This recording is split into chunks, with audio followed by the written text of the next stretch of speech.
Hey, it's me, the official podcast mascot.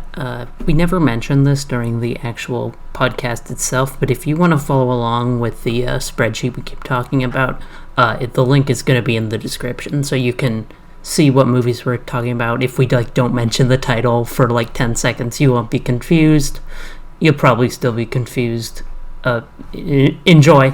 Historians are going to talk about this podcast episode for years to come. They'll say, this is the defining moment when podcasts... Right, said in the same breath of the Mona Lisa until the end of time. I want to do something that'll be talked about in the same breath as podcasts until the end of time. Right, as podcast episode 6, the Inevitable Spreadsheet episode. Wahoo! It's podcast episode 6, the Inevitable Spreadsheet episode. We have a lot of DVDs. Yeah, who are you? I'm Holly. I've been here before. Yeah, everyone knows. Everyone Holly. knows me. She's kind of a fan favorite. Right. They kind of say come for Cass, stay for Holly. Who says that? People. Okay. Anyway, we have a lot of DVDs. It's honestly becoming a problem. We're out of space. We're out of shelf space. Yeah, becoming is a nice way of putting it. It became a problem several months ago. Is a more accurate way of putting it. There's 6 of them stacked on top of the table. 6 is an understatement. It's closer to 20 at this point. Yeah, there's a few. I mean, Weeds is just kind of around. Yeah, well, that's kind of just what it does. Right. Anyway, so that's what Nancy and Doug do. Despite what you might think from this description of how our DVDs are organized, I very much like to organize and categorize things. They're kept to an extremely high standard. On the media shelf, they're organized by TV box set, and then movie box set, and then movie DVD. Movie single cases. Yeah. And then it's just Blu-Rays on the other one. Yeah, we have Blu-Rays, and then we have sort of the miscellaneous section where we keep other stuff. We also have Switch games that are organized by release date. I don't know why I get so much fucking flack for this. Because it's unusable to anyone except you. There are probably plenty of people who know. What if we threw a wild party and people were like, oh, I sure want to play Splatoon 2. Splatoon 2 is actually downloaded onto the system. Okay, well, imagine. But you tried to get me one time by being which one came out first, and you did it you asked me 10 yeah, and you kept getting it right, but that's fucked up. That's not okay. It would have almost have been better morally if I had gotten it wrong. Exactly, yeah, because at least then you could just say, oh, I like it, and it wouldn't have actually any good backing. Right.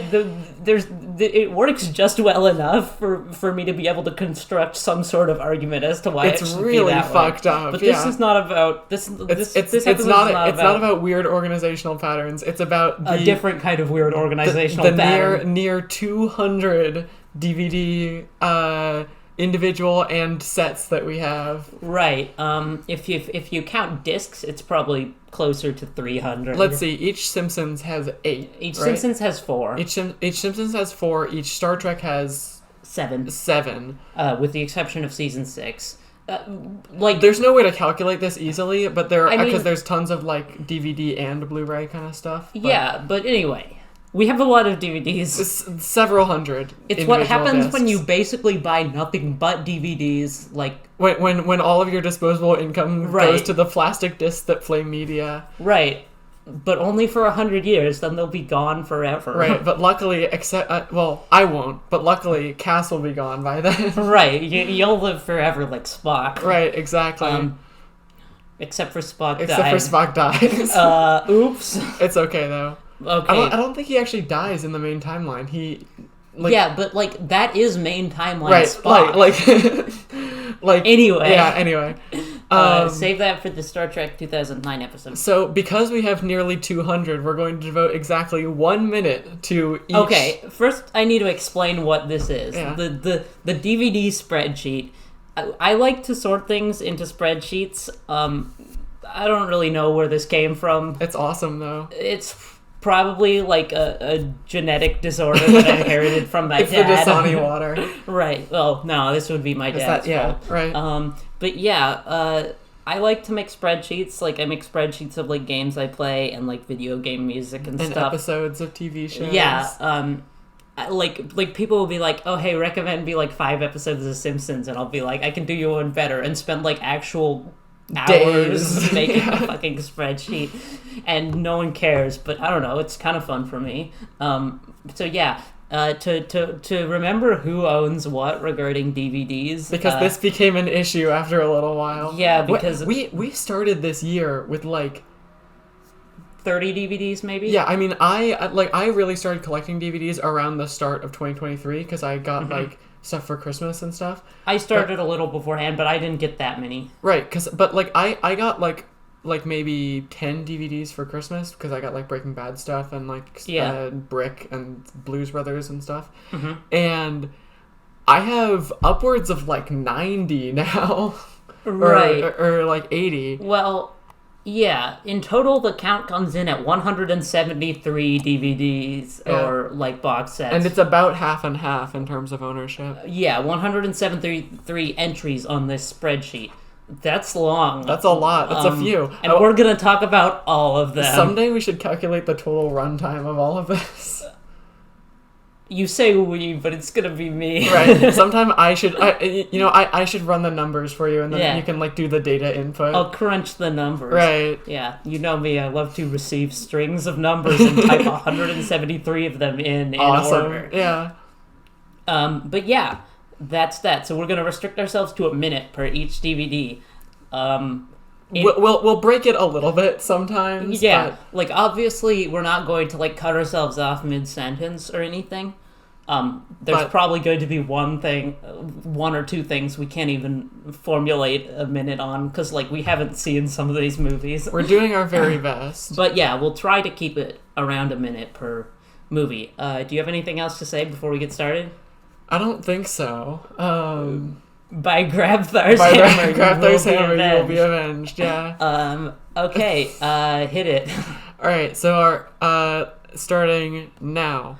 All right. Our first one is 12 Years a Slave. I have not 12 Years a Slave. Movie. I've never seen 12 Years a Slave either. I bought it because I like on a whim. I was feeling really bad, and one time I went downtown to go to Ritual, and I bought like 5 or 6 different DVDs. Yeah, you should not be allowed to have disposable income. That's when I got you Sonic, I'm pretty sure. Yeah, that is when you got me Sonic, and I remember because I was in bed. I was right. Like, you were not doing good. Yeah, I did not go to class that morning, and instead slept in. And you just like knocked on the door and gave me a copy of Sonic while I was in bed. Yeah. Anyway, 12 Years a Slave. I've never seen it. I've seen a lot of clips of it at the Oscars. I remember it did well there. I've heard it's very good. We should watch it sometime, but we also only watch like funny movies, and 12 Years a Slave seems like it's kind of a downer. Yeah, well, I mean, like, I'm not always in the mood for a downer movie, and when I am, I'm also in the mood for a funny movie. Right, so, exactly. Well, that's our time on the first one. That's our time, yeah. 20 Garfield stories. I like the honesty with this one. Like, it's 20 stories about Garfield. Yeah, most movies don't tell you how many Garfield stories they contain, so... Like, even stories about Garfield, like, could it be 2, 3? Right, like... I could open up Garfield, A Tale of Two Kitties, and like I don't know what I'm getting in there besides like, 2 kitties. I can assume it's 2 stories, but what if it's like more or fewer even? And like Odie's on the box, does he have a story? Is 20 Garfield stories related to Garfield's 9 Lives at all? Not at all. Not at all. Garfield's 9 Lives is awesome. Yeah, Garfield's 9 Lives is probably more interesting than 20 Garfield like, stories. Garfield's 9 Lives has a lot of really weird stuff with like the test animal and stuff, but there is some really, really good stuff in there. I think Garfield's 9 Lives is cool just as like an exercise in how weird you can get. I like the part where he's a Pharaoh's cat and then he like traps him underground. Right. Garfield can't catch a break in any era. Right. All right. And Christmas Story. Okay, A Christmas Story. This is a classic movie. This is one of my favorite movies. Shoot your eye out. One of my favorite movies of all time. Also, I've only seen this movie once. I saw this movie when I was probably like 11 or 12. I liked it a lot. I watched this movie basically every Christmas season. It's a Christmas classic. For me, that's Elf. Yeah, well... and It's a Wonderful Life, but I saw Elf at Hayden Murphy's house when I was like 6 years old. And you thought it was the best shit imaginable. It's pretty good. We were watching a YouTube video about how the Elf DVD has like a really weird like mini game in it. Yeah, no, a Dragon's Lair style mini game. We were watching a YouTube video I think called The Lost Art of DVD Menus, and there's a game on the Elf DVD where you like go down a mountain by pressing ski down a mountain by pressing the remote inputs. Yeah. Anyway, be sure to drink your Ovaltine. There's probably a million other quotes from that I forgot. Good movie. Good movie. All right. Alien. This movie is fucking great. This movie is scary as shit. I only made it through this movie by talking being an the whole time. But like mystery science theatering it. Right. It was either that or I just not watch Alien. Yeah, I'm scared way this too movie easily. is fucking terrifying. Yeah, it holds up so well. It's genuinely so scary, and there is a twist in this movie that has not entered pop culture in the slightest. It has no like cultural legacy, and it's such a insane twist. And yeah, it's not like mind blowing as twists go, but it's so weird that I had never heard of it at all before. I went into Alien thinking that I would like already know everything about it, and then. Apparently not. This movie also has Yaphet Kotto, who plays a guy who we really like in a movie that we're talking about later. But something that's cool about the special effects is even though like some of them are kind of shitty, like it's an alien, so like it makes sense that it's like moving weirdly and stuff. Also Sigourney Weaver is awesome. Yeah, and the alien looks like a penis. It does. Chestburster's cute. Ant-Man. Oh yeah, this movie is great. Yeah, no one appreciates this movie. Ant-Man is genuinely one of my favorite MCU movies. I saw it when it came out, and I don't think I've ever been in a theater of like people who laughed every like 5 minutes. Right, because it's a combination of being a good movie and also attracting the very easy-to-please Marvel audience. Right, exactly. Like, it's a really funny movie, and it's a really good movie, and it's also never been followed up successfully. Right, the 2 Ant-Man sequels entirely miss the point about Ant-Man. The most fun thing... Like, there are 2 really fun things about Ant-Man. He's kind of like a scrappy guy, like a Spider-Man or something, and he can go small. Importantly, small in relation to objects you know the size of. Right, like, I do not... Like, it is no longer interesting to me that Ant-Man is, like, walking around next to quarks. Next to particles. Like, I don't doesn't know what matter. Those look like. Like, it's cool to see him, like, run up a guy's gun and, like, jump over the barrel. It's not cool to see him, like, over an atom. Right. All right. And... the steelbook of Ant-Man that we have is really cool.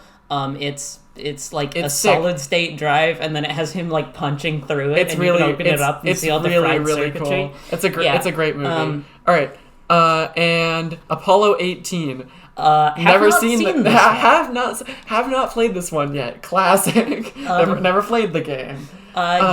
This is a weird Blair Witch style found footage film about how we never went back to the moon because on Apollo 18, you know, the one that didn't happen. Right. They all got attacked by scary creatures. Presumably, like I don't know. Why did you buy this movie? I thought it looked awesome. Was it just I just thought it looked really funny. Was it just the like catchphrase? Ever wonder why they didn't go back to the moon or whatever? There's a reason we've never been back to the moon. Like, I'm gonna be real. I'm probably never gonna watch this movie. Right, we have so many things that we like bought as a joke that we're not gonna watch. Oops. But we'll get to it eventually. We have time. It's not a big deal. Right. And like, if we don't watch Apollo 18, that's okay. I can live with myself. We're not taking the experience from someone else who would have loved Apollo 18. And now we're on to Arrested Development. Okay, I've only seen season 1 of Arrested Development. We have 3 seasons, but I think I'm just going to talk about it for 1 minute. We should watch it sometime. I've only seen the first episode, but I was really, really tired, so I didn't really get into it. Oh, it's a really good show. I really enjoyed the first season. I just didn't have the DVDs of the other 2. And yes, I know it's on Netflix. It's on Netflix. It's on Netflix. Isn't there like a Netflix reboot of it too? Yeah. commonly touted as how not to reboot something. I've heard it's pretty bad, yeah. Yeah, what they basically do is Arrested Development has a cast of 9 characters, and they have like 2 to 3 of them in each episode. Is Michael Cera in it? Yeah, Michael Cera is in it. Baby Michael Cera plays George Michael. Yeah. Pretty cool. It's a I good didn't show. know he was in it. Wait, isn't Jesse Eisenberg in it? I do not know. Oh, yeah.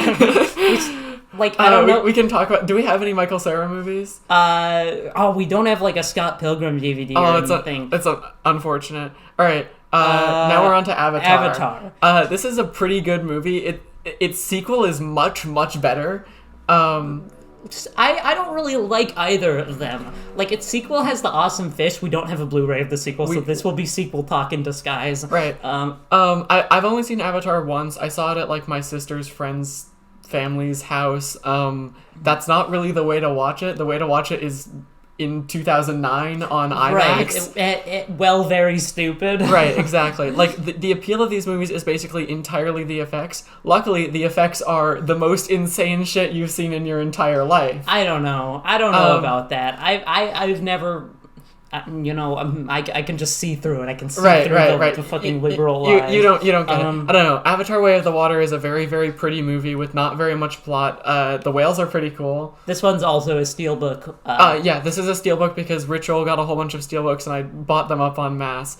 And Avengers 2012. Okay, The Avengers. This movie is good. Yeah. It's again, we only own good MCU movies. Right. Like, there was a period of time where I'm like, I'm going to get all the MCU movies, and then I, like, got 2 MCU movies and gave up on it. Because the thing is, you got Iron Man, and, like, the next one after that is Hulk, which is not good, but we don't need to get that one. And then it's Captain America: The First Avenger, which is very good, and then it's Iron Man 2. Which is Iron Man 2. Yeah. So, like... You really have to be committed if you're going to try and get them all. And I don't even really know why I wanted to get them all. But yeah. There is a really, really cool box set of all of the MCU movies up to Endgame. Yeah. It's like $300. It's like in this like crystal case. It is insane.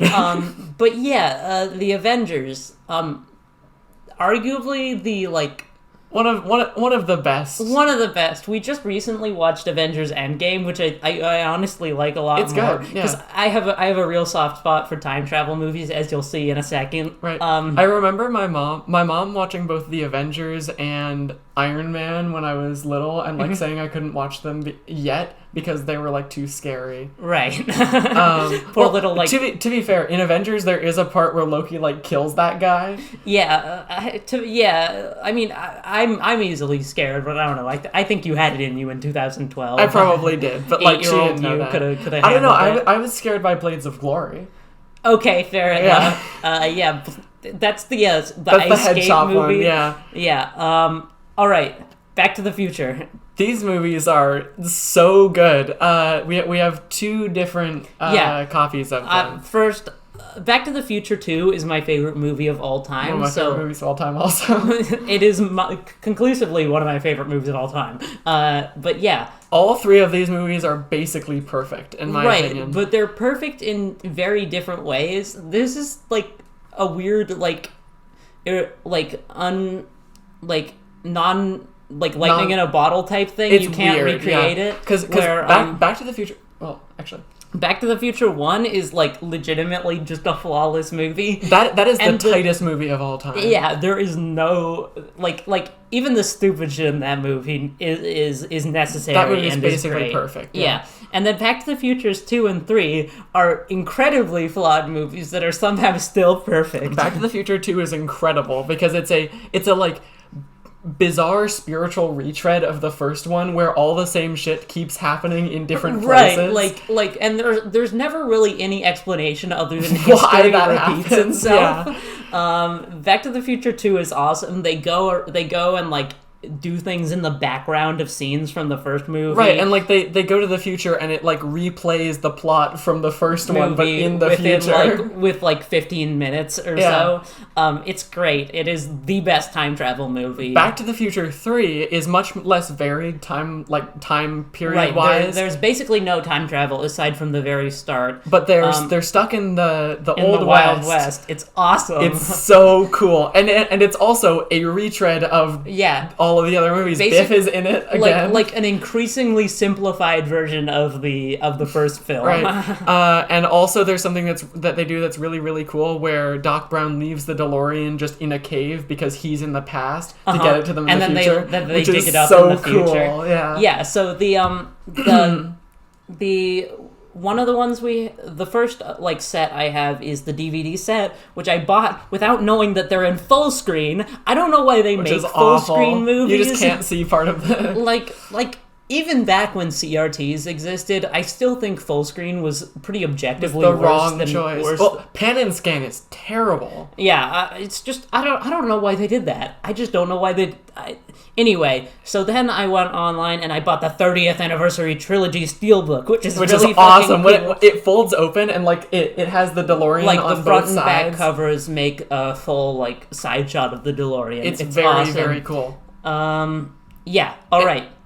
Barbershop. So Barbershop is a movie starring Ice Cube. I've never seen this movie. I've never heard of this movie. Barbershop is pretty good. It's not like all the different Ice Cube movies that are at Ritual. Like Barbershop is actually quite good. It got 2 sequels. It's funny.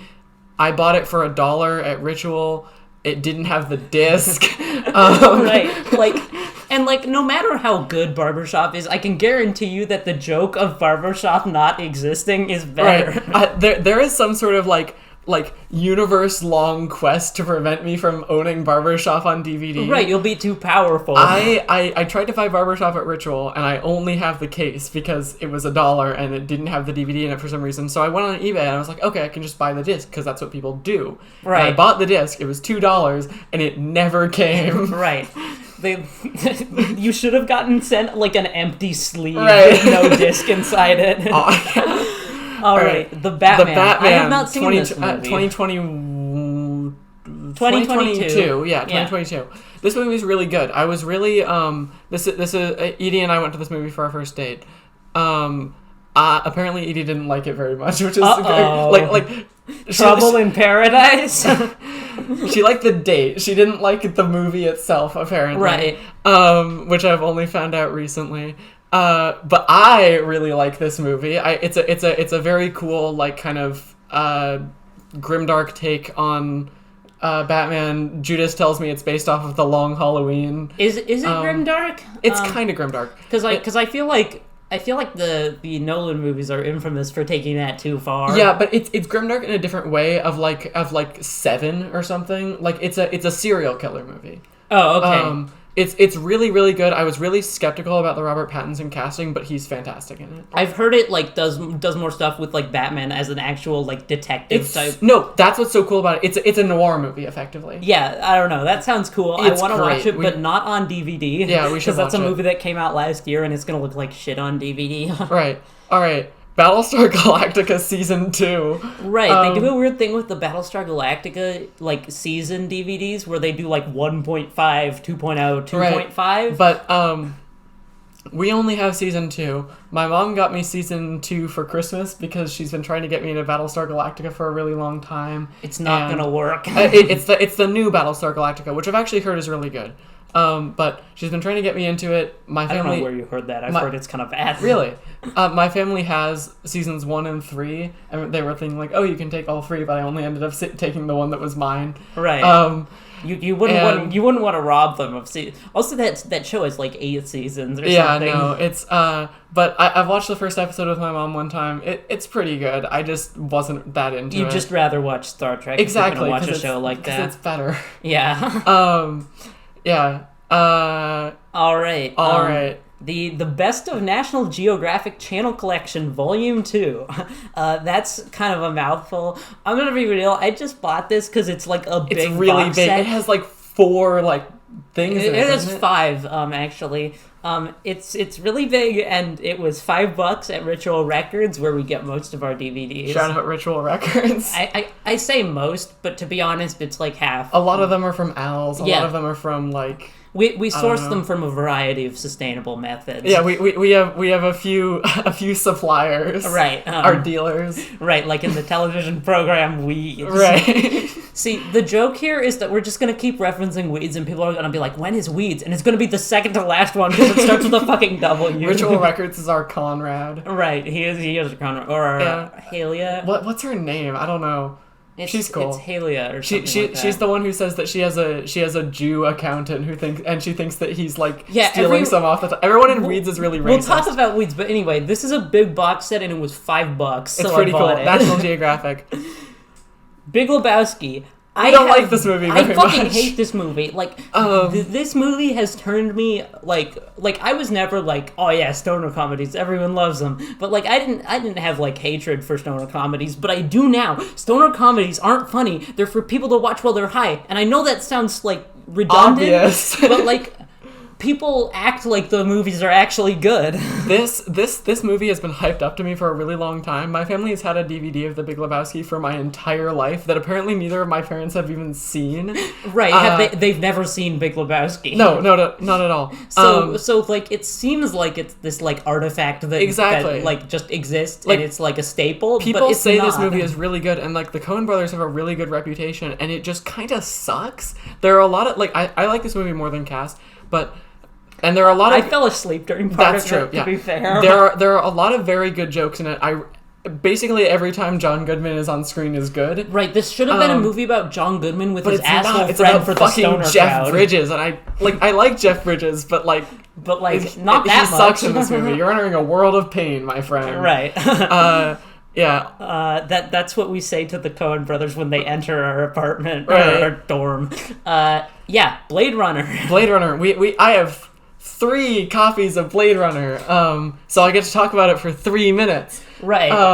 To be honest, like, you would talk about it for 3 minutes if you had I one could talk copy. about it for hours. Yeah. So I have 3 copies of Blade Runner. One of them is a like old DVD, a weird like it's really cool. It's like DVDs used to be packaged in a way that they like have a clip on the end of it, and they're and they have like a fold out printed cardboard and they're made of like hard cardboard, cardstock. Cardstock, and it's cool. We have a couple of those. We'll mention them when we get to them. It's a very old DVD, and the quality on it is terrible, but it's also the only copy of the director's cut I have. Edie gave it to me. It's super, super cool. Right. The final cut is better, but like it's sick to have the director's cool to cut. It. Yeah, we should track down the theatrical release. There's an appeal to watching Blade Runner in really low quality. I did it like really late at night when I was tired one time, and it was back cool. in Seattle. No, here you really? you were gone. That was the same night that I wanted to watch the Think scene of the Blues Brothers, and then ended up watching the entire thing. Jeez, when I leave, you just like go crazy, like you've been deprived of like like you've been in a sensory deprivation tank, and you just like absorb things. Right. Anyway, my other 2 copies are 2 copies of the final cut. They're the one same of which is Blu-ray. European. Well, one of them is the deluxe edition, and it's European. It must be like British or something because it's all in English. And the other is American. My cousin gave me the European one for Christmas without knowing it was European. Right. This was one of the motivators for us buying a region-free Blu-ray player. But we ended up having an English version or like an American version. So we can play both either way. Anyway, about Blade Runner, the content itself. Blade Runner is my favorite movie. Blade Runner is so fucking good. Cass doesn't agree with me on this. Yeah, I think Blade Runner is okay.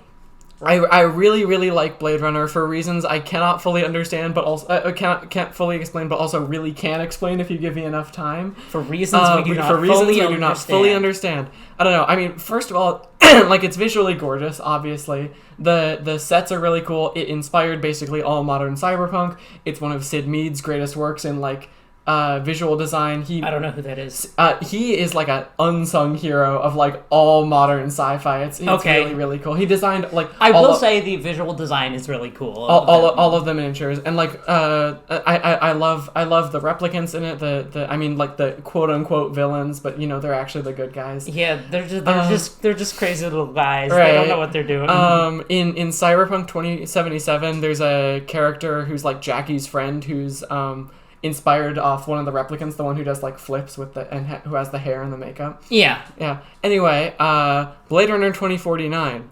This movie is also awesome. I like this one a lot more. It's still not like a personal favorite, but I think I might just like old gross Harrison Ford more than like Harrison Ford. Like Harrison Ford when he was young but gross and a long time ago. I like now when he doesn't have to like do anything to look gross. Right. I don't know. Harrison Ford is great, of course, and I really like Ryan Gosling, and I also love Denis Villeneuve, who directed this movie. Denis Villeneuve is like one of my favorite modern directors because he did like Arrival and the new Dune.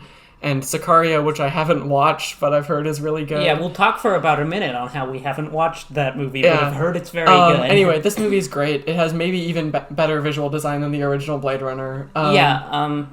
It definitely cool. doesn't have a part where they say zoom and enhance. Right. I like the zoom and enhance scene. It sets the mood. Okay, you might like that scene, but you cannot convince me that scene needed to go on for that long. It really didn't. Speaking of going on for too long. Speaking of movies that Holly loves that I cannot stand. Another one of my favorite movies of all time also. Yeah. Is The Blues Brothers. This movie is great. I'm just sort of bored by Blade Runner at the worst of times. The Blues Brothers makes me so angry. It was the worst of times. You stupid monkey. The Blues Brothers is awesome. Cass just doesn't like music. Okay, but like, they're like, I don't know. It's just I feel like I can watch musicals. Right. Later on the list is a musical I really like. But anyway, the Blues Brothers is a movie spawned out of like an SNL bit by Dan Aykroyd and John Belushi, where they're like these jazz musicians, and it's awesome. It's like a road trip fugitive movie / like weird comedy / compilation of music videos. Yeah, it's great. The best part of the movie is how Carrie Fisher keeps trying to murder them. And also, Aretha Franklin does a really good rendition of Think. That is a great part. And now we're on to one of my favorite shows of all time also. Breaking Bad. We like this show. Yeah, this show is really good. You don't be fooled by everyone singing its praises for the past decade. This show actually is good. They weren't all lying. Right. like half of everyone in the entire world wasn't lying to you. Right. Breaking Bad. Everyone knows what Breaking Bad is. We are going to have 6 minutes to talk about it. We have a very good amount of time to talk about it. So I will talk about the DVDs. The DVDs for this are really nice, with a couple of key exceptions. They're quite good. Yeah, they're a standard DVD case width, but they each have two of those like thin William Easton DVD cases. It's also important to note. Can I explain what that is? Yeah, sure. Well, one thing that's important to note, we have 2 copies of almost all of Breaking Bad, because I got the DVDs for Christmas, and Cass also got them. Well, I just bought them independently of any of that. But what she means by William Easton DVDs is one time in like 8th grade, Will came over to my house to watch Indiana Jones and the Last Crusade, and he has like this box set of the Indiana Jones movies in the really, really thin DVD cases. We have the exact same set. We'll get to my issue with Indiana Jones later.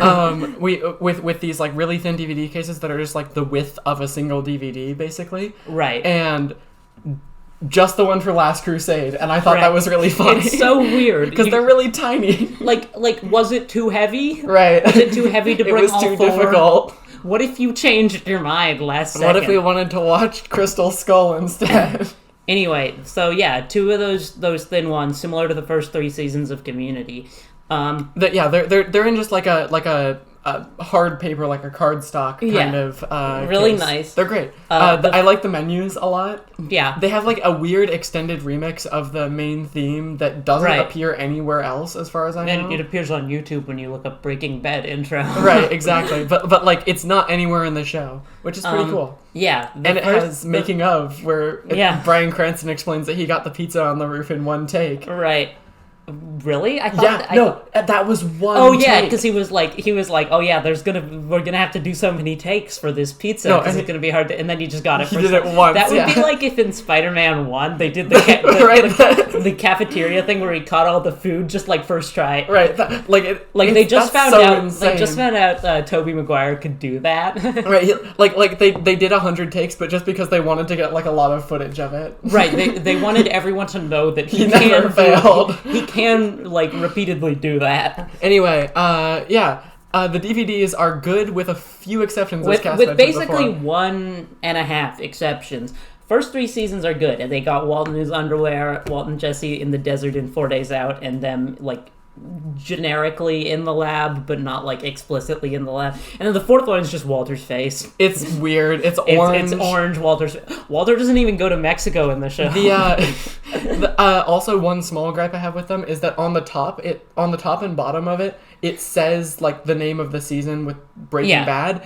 With the first season, it's the opposite. It's opposite either way. So you can, if you turn it over, you can have it either way. For the other ones, it's the same way, which makes no means sense. There is no possible like orientation of these where they will line up on every side, and like that's fine because they're going to be on your that's shelf. Okay. We're just but the stupid fucking face thing pisses me off so much. No one asked for Walter's face. Yeah, it's Jesse's face on the back too. Yeah. I like the rest of the ones. The third one is a little lacking, I feel like. I think the third one's fine. I just wish it had the red of the lab in the background. I really like the the 5th one. Right. Something with Breaking Bad is they split season 5 into like 2 sub-seasons during airing. Which makes sense because they're like 5 months apart, so not as far apart like during airing. And if you've seen Breaking Bad, you understand that there's a pretty big like cliffhanger moment. There's something that makes sense as a season finale about halfway through season 5. And season 5 is a little bit longer, but like Netflix and streaming services and stuff categorize it as a single 5th season. And confusingly enough, the DVDs are called the 5th season and the final season. Mostly because the final season is like just the climax. Yeah, and then the last 2 episodes of the denouement. Right. But yeah, it's weird. I like I think the DVD for the climax for the final season is kind of funny. It's just Walt and it says "Remember my name," which he never says. He does say my name, but that's different, right? And that's not even. And he also says that in the 5th season. Yeah, that's not in the final season, but the 5th season where he's sitting in the storage vault surrounded by all the money is really cool. Yeah, my favorite ones are probably 1, 2, and 5 for the covers. 1 would be so good, but there's like a quote on the front from like Entertainment Weekly or where something. They're like, this is a good show. And it's like, wow, really? I'm buying the DVD. Don't you trust me to know? Well, like, I guess it would make sense because, like, when these were being produced, you might buy the DVD when you hadn't seen the show. Right, especially for Breaking Bad season 1 and 2 before it sort of got on Netflix and took off. Yeah. I don't know. Aside from the DVD, this show is really, really good. We saw this. This show is a sequel to Better Call Saul. Right. No, right. So we saw Better Call Saul first and then watched all of Breaking Bad. As most of you know, Better Call Saul is a prequel to Breaking Bad, but we watched them in chronological order for some reason. We don't have any of the Better Call Saul DVDs, so we're just going to say Better Call Saul is also good. Better Call Saul is great. It's probably better than Breaking Bad, but they're more consistent. They're very different shows. Right. So it just kind of depends. Weirdly enough. Breaking Bad probably has higher highs, but like, I don't know. They're both fantastic. Breaking Bad also has Marie shoplifting. They're both some of the greatest TV ever. That created. Is like a narrative motherfucker that's called a job. Right. Anyway, Breaking Bad. That's that. Brick. Brick is, I think, the first movie Rian Johnson ever made. I'm a pretty big Rian Johnson fan just because I really like Knives Out is one of my favorite movies. and I have bad opinions about Star Wars The Last Jedi. Yeah, I like Rian Johnson, but damn can he fuck up a movie. he needs to come. He needs to get yeah. Rian Johnson put twist in his movies so that he can get off. That's the only explanation. Rian Johnson has some sort of psychosexual addiction to his movies, subverting your expectations. I haven't seen Brick. Brick is a mystery. Okay, it started early. I'm sure at the end he was like a brick or the whole time. And he anyway, turns around. I don't know. This is part of the section of DVDs that are just kind of weird, and I don't really know what to do with because my mom got them for me, and I want to watch them, but I also didn't pick them out, so it's like right. I mean, we can watch Brick. We should watch Brick sometime. It seems pretty good. Rian Johnson. Yeah. Well enough, at least. Yeah, exactly. Catch Me If You Can. This movie is so good. Awesome. The DVD cover has the best pose ever. It's like them standing back to back, with their arms crossed. If you have a friend, you can recreate it at will. Right. Not like Edie or Nathan or anything. Anyway, it's just Tom Hanks and Leonardo DiCaprio yeah, just with their arms crossed back to back, looking at you with these arrows going across that says "Catch me if you can." Someone pointed out on Letterboxd that it looks like a gay rom-com. It basically is a gay rom-com. Anyway, Catch Me If You Can is about Frank William Abagnale Jr. Based on a true story. Well, not really though, because so it's about a con man who lies about a whole bunch of different professions that he has. That's all that's based on a true story. It turns out that the real Frank William Abagnale was lying about most of his exploits, which honestly makes the movie better because I like the movie more if it's just a fictional story. To be honest, it's very believable that the guy who lied about a lot of stuff was also lying about that stuff. I don't know. This movie's great. It's really, really good.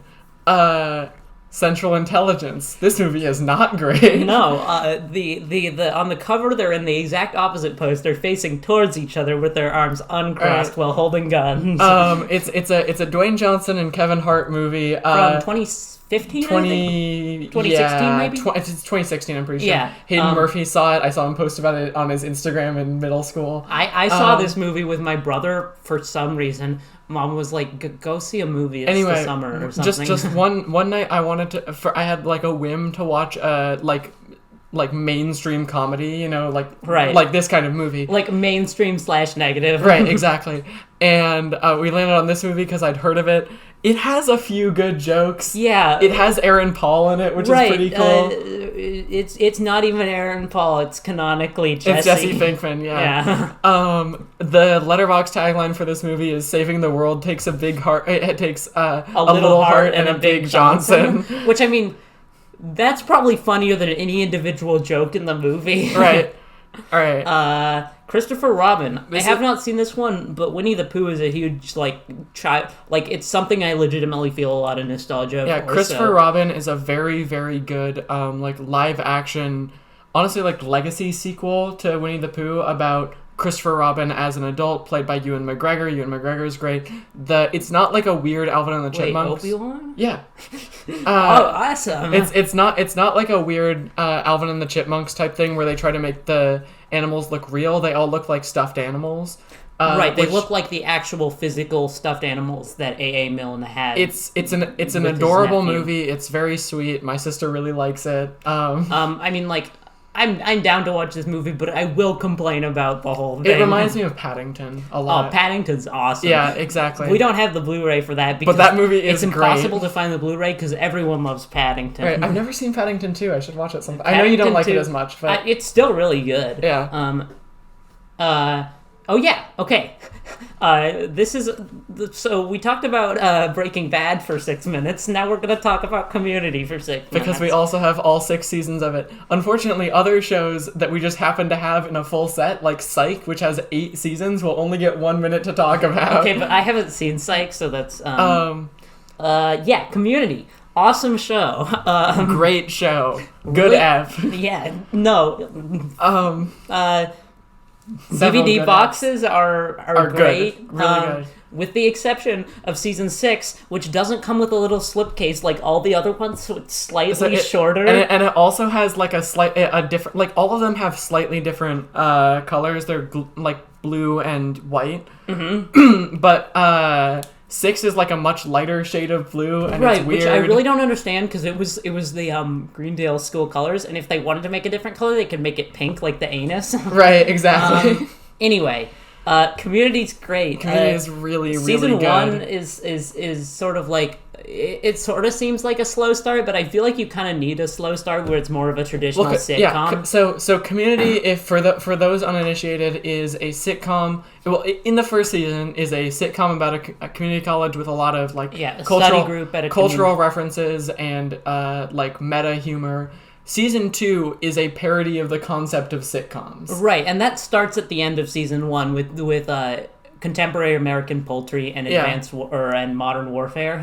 They like, starting in mostly season 2, they start to do a lot of really bizarre high concept stuff, like weird genre parodies and shit. It's great. It's really good. Yeah, season 2 is the best season of the show. Yeah. No contest. It has some of my favorite episodes, like mixology certification, and and it has the best paintball episodes in my opinion. Yeah. The two-parter season finale. Yeah, exactly. It's great. The third season sort of goes a little bit too far, I think. Yeah, well, the third season like creates like hot. Well, my problem. So in the third season, a lot of stuff happens with a comic relief character, who starts to be who like kind of takes power over the school and starts to be treated as like an actual threat by the characters. That's where I think the show goes a little bit too far, because once they're taking Chang seriously and they're like, holy shit, he's so scary, it kind of loses me a little bit. Right, because he's not that scary. He's not scary. He's just a silly little guy. Right. Like in the first season, he's introduced as their Spanish teacher, and the second season he gets fired and becomes a student. And in the third season, he's a security guard. He's a security guard, which I like. But in the last couple episodes, he like tries to seize power and kill everyone, which doesn't quite work for me. And like those are fun episodes, but then it leads into the full arc of season 4. Yeah. So behind the scenes for Community, Dan Harmon of Rick and Morty fame. If you don't like Rick and Morty, don't worry. This show is way better than Rick and Morty. Rick and Morty. But Dan Harmon got fired because he's kind of a weirdo. He was the showrunner. Yeah. Yeah. And he was replaced with people who don't understand what makes the show good.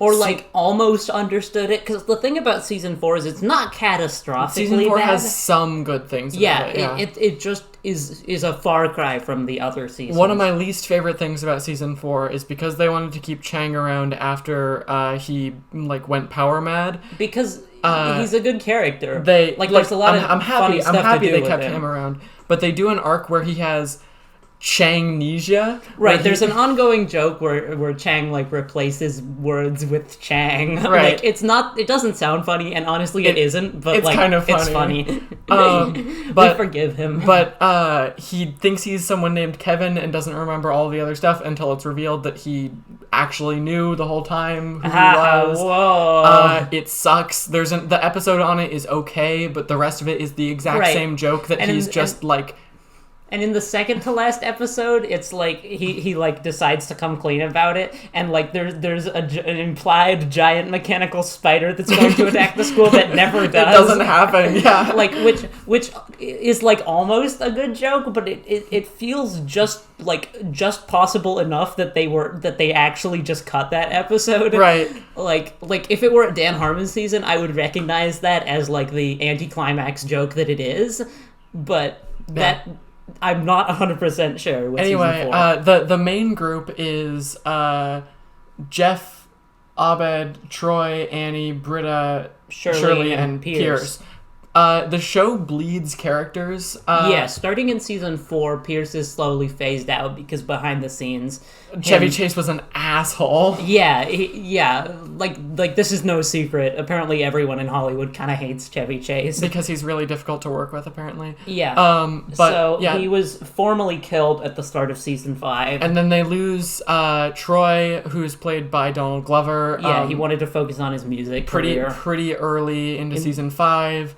And then they lose Yvette Nicole Brown, who plays Shirley at the start of season 6. Meaning that only 4 of the original 7 are still around. And they start phasing in new characters, all of which are very good. Yeah, but they just don't have the build up that the other characters did. And in season 5, make Chang more of a member of the study group. That's more in season 6.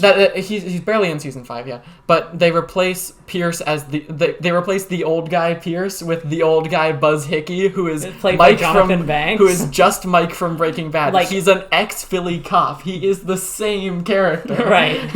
I mean, he's really funny. He's really funny. It's a good decision. And in season 6, Hickey is gone. An Easter egg tells you that he fucking died. Yeah. And he's replaced with Elroy Patashnik, who's like a 90s computer. Keith David. Yeah, who's Keith David, and his character is like that. He's like a 90s computer programmer. Who's like washed up, and Frankie Dart, who's like the straight man of the group, but she's not really bad at it. Like she gets like pulled into their antics all the time. It's a very, very good show. Yeah, there's gonna be a movie. Maybe 6 seasons in a movie later this year or next year on Peacock. Year. Yeah, it's awesome. I'm wary of Peacock, but I'm excited. Yeah. Everyone's back except for Pierce. Right, because he's dead. Yeah. All right. I'm pretty sure there's no amount of money that could get those two in the same room again. But apparently, Donald Glover and everyone is coming back. Yeah, which is sick. Extremely exciting. I don't think the movie would work without him. It wouldn't. No. All right. So we have 2 different copies of Cowboy Bebop. Right. One of them I bought at Owl's, which is Cowboy Bebop Remix. It's a DVD. So the Cowboy Bebop Remix is a mid-2000s recut of the show that is different in basically no ways. It changes where a few establishing shots are. Changes some sound effects. Yeah, apparently the gun sound effects sound fake in the remix. Weird. I don't really care. But the menus for this are really cool. Very good. They're split in the way that the Cowboy intro Bebop intro is. Yeah. And it has really good music, and it's really, really cool. And it's a great set. Yeah, Cowboy Bebop in general is just a great show. It's sort of like a space western. Again, one of the best shows ever made. Very, very, very good. The second set of it cost me a lot of money. Yeah, I don't know. I guess I get that you bought it because it's a really cool set. Well, the reason I bought it is I found out months before it came out that it was going to come out, and I resolved to get it and just set aside some money to buy it with. And it's very cool. It's a Blu-ray set of it. I hadn't bought a Cowboy Bebop. We didn't have a Cowboy Bebop Blu-ray before. It's in very cool packaging. It has these cool art cards that you can replace switch the cover out to change with. The cover. Yeah. They're very, very high quality art cards. They're printed on. They're great thick cardstock. Yeah, with photo quality paper. Too. Yeah, no, it's very nice, which I would hope because you paid $50 for it. It's great.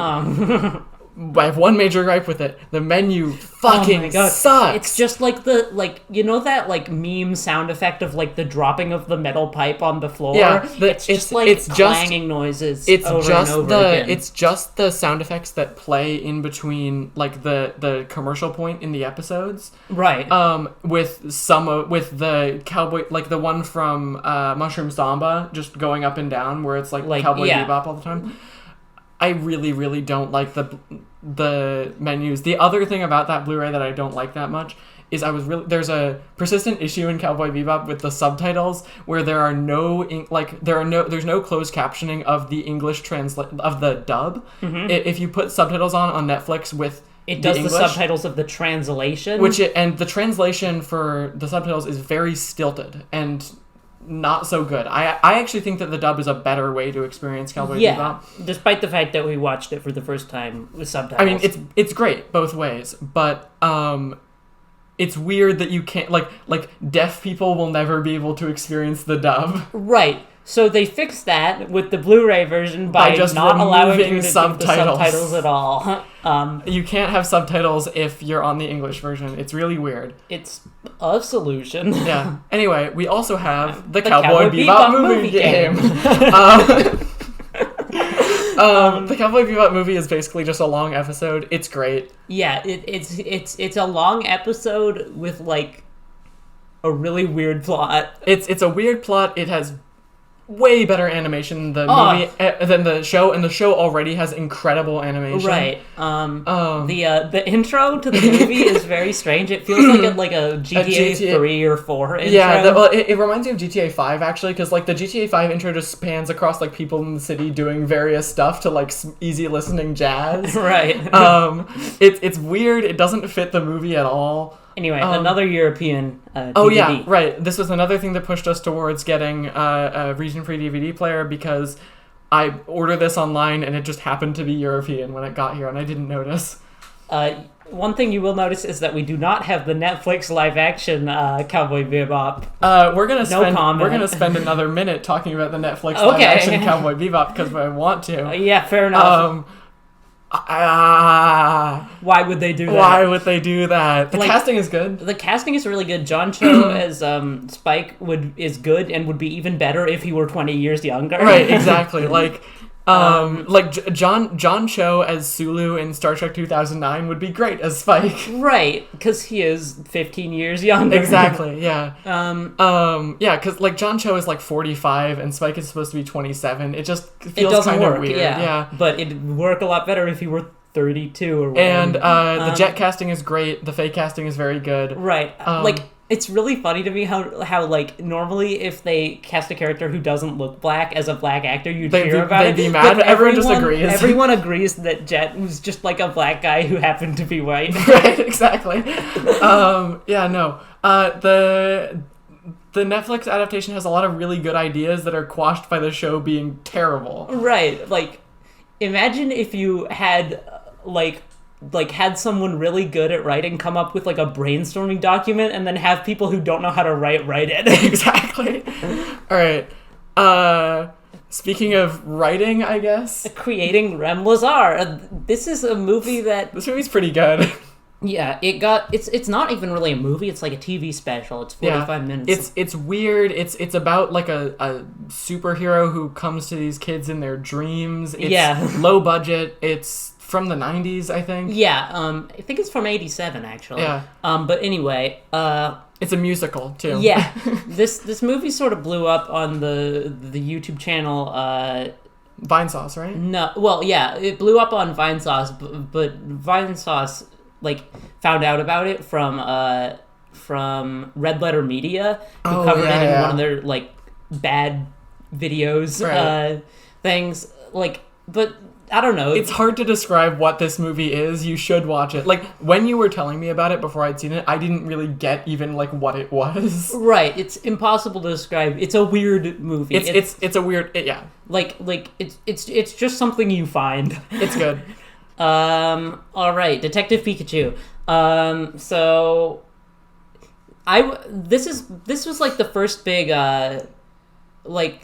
new video game movie of the new type of video game movie. Yeah, it's an Alvin and the Chipmunk style movie, but it does work. Right, like 3D animated characters with humans. Live action. I mean, in the same vein as like Sonic or Christopher Robin, I guess. But... Yeah, but they made a million like Pokemon anime movies. Like it's 20 something at this point. But I'm totally fine with this for like the big debut. There's been like a video game movie resurgence lately. Right, with Mario movie, Sonic movie. Yeah, I like Detective Pikachu. We haven't watched all of it. We just kind of started it that one time. I think the acting is, I mean, like, understandably not incredible from the lead, but I think the setting really makes up for it. Weirdly enough, Justice Smith is, like, terrible in that movie when he's... like, not like a fantastic actor, but he's competent enough in other movies I've seen him in. Right. It's strange. He's in the D&D movie. Oh yeah, I know that. Yeah. I don't know. The cyberpunk setting for the world is cool though. Yeah, Rhyme City. I like the Cubone in the beginning of the movie. Yeah. Before the first time I watched this movie, Cubone was not my favorite Pokemon, and now that he is, that was fun. All right. Dilbert the Complete Series. What are you doing? I'm spreading misinformation online. Why? It's fun. Speaking of misinformation, if anyone's told you the Dilbert series is good, they're lying. Yeah. You guys know about Scott Dilbert Adams? Yeah. Like weird conservative. He's not even like a conservative anymore. He's just a lunatic.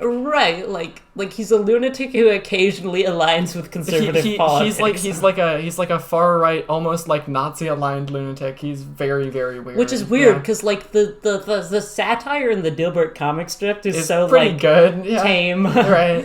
Like it's just like it's like work kind of sucks. Yeah, it's just like a workplace comedy. Like you would not expect this guy to be. It's like if you found out like Steve Carell or like Jim from The Office was posting on like Stormfront or something. Yeah, like it's like if you found out the author of Luann was crazy or whatever. Anyway, the Dilbert Show is okay. Django Unchained. I have not seen this movie. One of my favorite movies of all time also. This movie's great. It's Quentin Tarantino. It's a revenge western about former slave. It's fantastic. It's super badass. It's a Quentin Tarantino movie, so it's super violent. He probably loved the opportunity to write in the N-word a lot. Oh yeah, people say the N-word because it's Quentin Tarantino and also like the 1850s time period appropriate. Yeah. Very strange weird that he likes that so much. Right. I don't know why he does that. Fortunately, the movie is great. I haven't seen it. We should watch it. It's just a very cool idea, executed perfectly. Jamie Foxx is great in it. I mean, I have a pulse, so I like Pulp Fiction, so I don't know. Right, exactly. Yeah. All right. It's just super cool. Elysium. You have been trying to get me to watch this movie for a long time. The fact that I like this movie is probably like a bad opinion. Right. I just saw this movie when I was like 13 or something, and I thought it was super cool. It's Matt Damon. It's like at 2070s, I think. The Earth is bad. It's Neil Blomkamp, who's the District 9 guy. It's an action movie about rich people who live on a space station, or about a world in which everyone poor lives on Earth and the rich live on a space station with magic healing technology. And Matt Damon, it's kind of like The Jungle, actually. I'm not even joking. The Upton Sinclair expose book. Yes, I'm not joking. Matt Damon's character works in a like robot construction factory, and his supervisor forces him to go in like the radioactive decontamination chamber to clear a blockage, and he gets trapped in there and irradiated and gets really bad cancer. If you were in a radioactive decontamination chamber, you would get unirradiated. No, it doesn't de-irradiate things. It like decontaminates things with radiation. Oh. Or like welds them or something. Okay. Either way, he gets really bad cancer that's going to kill him in a few days, and so he hatches a plot with his friend who's like a liberation terrorist or something, to go to Elysium and heal himself and take him down. Right. It's really good. This movie is like in the same like amalgam as like District 13 and Live Die Repeat. Yeah. Where they're like 2000s kind of okay exactly sci-fi movies. I like this movie a lot, but it's only because I saw it when I was little, and like it's basically a generic action movie. Right. Emperor's New Groove. This movie is so good. It's so awesome. For some reason, this movie has like a super star-studded cast. like not even like star-studded, but like a really like famous cast. Yeah, it has John Goodman in it. It has John Goodman. It has the legendary Eartha Kitt. Right. Yeah. It's just who plays Patrick Warburton. I don't know who plays Kuzco. Probably someone. What did Patrick Warburton do before this? I don't know. But I think this kind of made him more famous. It made him like meme famous, but only after the fact, because this movie came out in 2001, I think. Right. Anyway, this movie's great. Patrick Warburton is very good in the series of Unfortunate Events TV show. Right. Refer to other episodes for more discussion. Me talking about this with Nathan for an hour plus. Yeah. But yeah, this movie's great. I had never seen it all the way through up until a few weeks ago, and I'm glad I watched it all the way through because it's very good. Like, somehow a movie that like this is like my favorite type of kids movie, because people always like sing the praises of kids movies where they like sneak in dirty jokes for adults, but no one ever like thinks about whether or not you could just make the like kids jokes funny. Right, exactly. and that's what they do. Yeah. Fatherhood. Fatherhood. What is this movie? We've never seen it. We bought it because we didn't like the Who's the guy in this movie? What's Kevin Hart. Is it Kevin Hart? It's Kevin Hart, yeah. Jeez, we seem to be amassing a collection of bad Kevin Hart movies I have no interest in watching. This is what I was talking about, where I say, like, mainstream comedies. When I say mainstream comedies, I kind of just mean Kevin Hart movies. You just mean movies with Kevin Hart in it, yeah. But that's not true, because, like, The Upside isn't a mainstream comedy. I don't know what that is. That's, like, probably the only good Kevin Hart movie I've ever seen. It's a remake of, like, a French movie, though, so I've heard it's not as good as the French movie. Either way, this is a movie that we bought for $1 entirely because we wanted to replace the case of... the Star Wars The Rise of Skywalker Blu-ray. Because we bought it on 4K Ultra HD, because that's all that was available. And we wanted a blue case so it would match. It would be all nice and matching. But we've kind of lost that now, because The Force Awakens apparently is only sold in black cases, but we fixed that with a different thing on the list. We'll talk about this. All right. This is a monument to the problematic nature of my obsession with DVDs, where I'm buying DVDs to be like slaves to other DVDs. Right. Anyway, we have 2 full minutes to talk about Fiddler on the Roof. Yeah. Because we have both a DVD copy that we got at Goodwill to justify the purchase of a little, like, HDMI elbow connector thing. I wanted to buy this HDMI elbow connector thing that turns the HDMI port 90 degrees. It's very weird.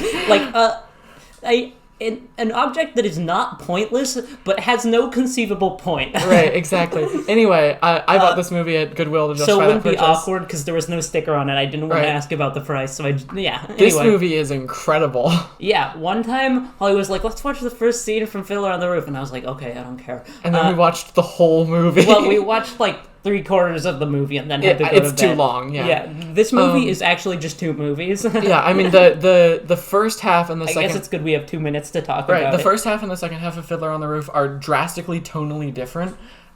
If you haven't seen Fiddler on the Roof is a movie about... It's hard to be Jewish. It's hard to be Jewish. It's hard to be Jewish in Russia, yo. It's about a Jewish village in... the late 19th century. It's in Ukraine, isn't it? I think it's in Ukraine because, like, if it was in Ukraine, it would be the story of my family. Right. But it's in Ukraine or Russia. The place where it was filmed is in Ukraine. Yeah, that's true. Anyway, it's very, very good. It's an adaptation of the story Tevye the Dairyman. It's an adaptation of the story Tevye the Dairyman, also called Tevye and His Daughters. Which is about a milkman named Tevye in this village who is confronted with the rapidly changing world as his daughters each try to break Jewish marital Jewish marital traditions one by one, and the village faces outside pressure and harassment from the Tsarist government. It's a musical. It's for some reason, fantastic. This movie has almost all the same problems with the music stuff that the Blues Brother does, but it's good enough that I just forget about that. The music in this movie is incredible. It's directed by Norman Jewison, which is but he also did Jesus Christ Superstar, which is also incredible in a lot of the same ways. It's very good. You should watch it. Jesus Christ Superstar was also written by the same guy, I'm pretty sure. Yeah. All right, Firefly. I stole this DVD from my parents, and they haven't noticed. This was one of my favorite shows for a while. It's still up there. I really, really like Firefly. I'm not going to be one of those people who's like, Firefly. You know, like you know what I mean. Yeah, and like they're the reason why when I started watching Firefly, I'm like, why is this not like the best thing? Like I should be showered with riches now. People have like a messianic approach to Firefly. Right. Firefly is very good. To be fair. It's like the kind of thing people do with like F-Zero games, where they're like, we need a new F-Zero game. We need a new F-Zero game. And if Nintendo ever makes an F-Zero game, it'll sell 5 copies. No one will buy that game because no one actually cares. They've just decided that like this is the thing to rally behind. Right. It was such an injustice that Firefly got canceled. And Firefly shouldn't have gotten canceled. And Firefly is very good. It's probably one of the best things Joss Whedon has ever made after Avengers 2012 and Buffy the Vampire Slayer. Not after those, ahead of those, but with those. But I don't really get the like all-consuming obsession with it. Yeah, Nathan Fillion's good. Nathan Fillion's awesome. Flash Gordon. I bought this movie because I thought it would be funny. I will watch this movie at gunpoint and under no other fucking situation. This movie looks insane. I mean, it's an adaptation of Flash Gordon, the comic book character. Isn't there a guy from like Flash Gordon who's in something else? Yes, that's funny. I'm about to bring this up. So Flash Gordon, first of all, the music is by Queen, as you know from the Flash Gordon album and the song Flash Gordon, where they go like, Flash, Wait, was that really made for that movie? Yes. Oh my god. Yeah, isn't it? Well, I cannot think of a movie that has transcended, a song that has transcended the movie it was made for that much. It's like Danger Zone, but way more. Right, that is one very, very good thing about this movie is the music is great. I've never seen this movie, to be fair. This movie could be the best thing ever, and I would just have to eat my hat, but I'm not going to watch it, so I'll never know. The thing you were thinking of is that one of the characters in this is Chaim Topol, who plays Tevye in Fiddler on the Roof. Weird. Anyway, Flight of the Conchords. I like this movie. I like this show a lot. Edie and I watched this movie. For some reason, I hated this show for a while. I don't hate it anymore. You've never rewatched it, It's right? just not really my... Yeah. I've just come to realize that it wasn't my thing at the time. Like, I'd be open to rewatching it, but, like, I basically just watched this movie that is the third time in a row I've called it a movie. I basically just watch this show whenever I'm hanging out with whenever Edie's visiting or something. But it's very funny. It has Jermaine Clement and Brett... Don't know his last name. Yeah. One of them is in Avatar. Yeah, Jermaine is in Avatar. Avatar 2, where he, like, kills whales and is like, what a waste, and then he throws the entire whale away. Yeah, I don't know. It's a really good show. It's kind of like the Blues Brothers in that it's about, like, a band, but it's, like, a comedy about them. I like this more than the Blues Brothers. Even when I hated this, I liked it more than the Blues Brothers. Their manager, Murray, who's played by... I can't remember. Going to be able to answer this for you. He plays the Sir's assistant. Charles. Series of Unfortunate Events. Yeah, his partner. Anyway, Futurama. One of my favorite shows of all time also. 4 minutes to talk about Futurama. 4 minutes to talk about Futurama. It could not be enough. I have the 4 original seasons of Futurama. I do not have any of the movies or any of the reboot seasons. This is not me, like, being an asshole. I just haven't found them yet. I think the movies... 3 of the movies are pretty good.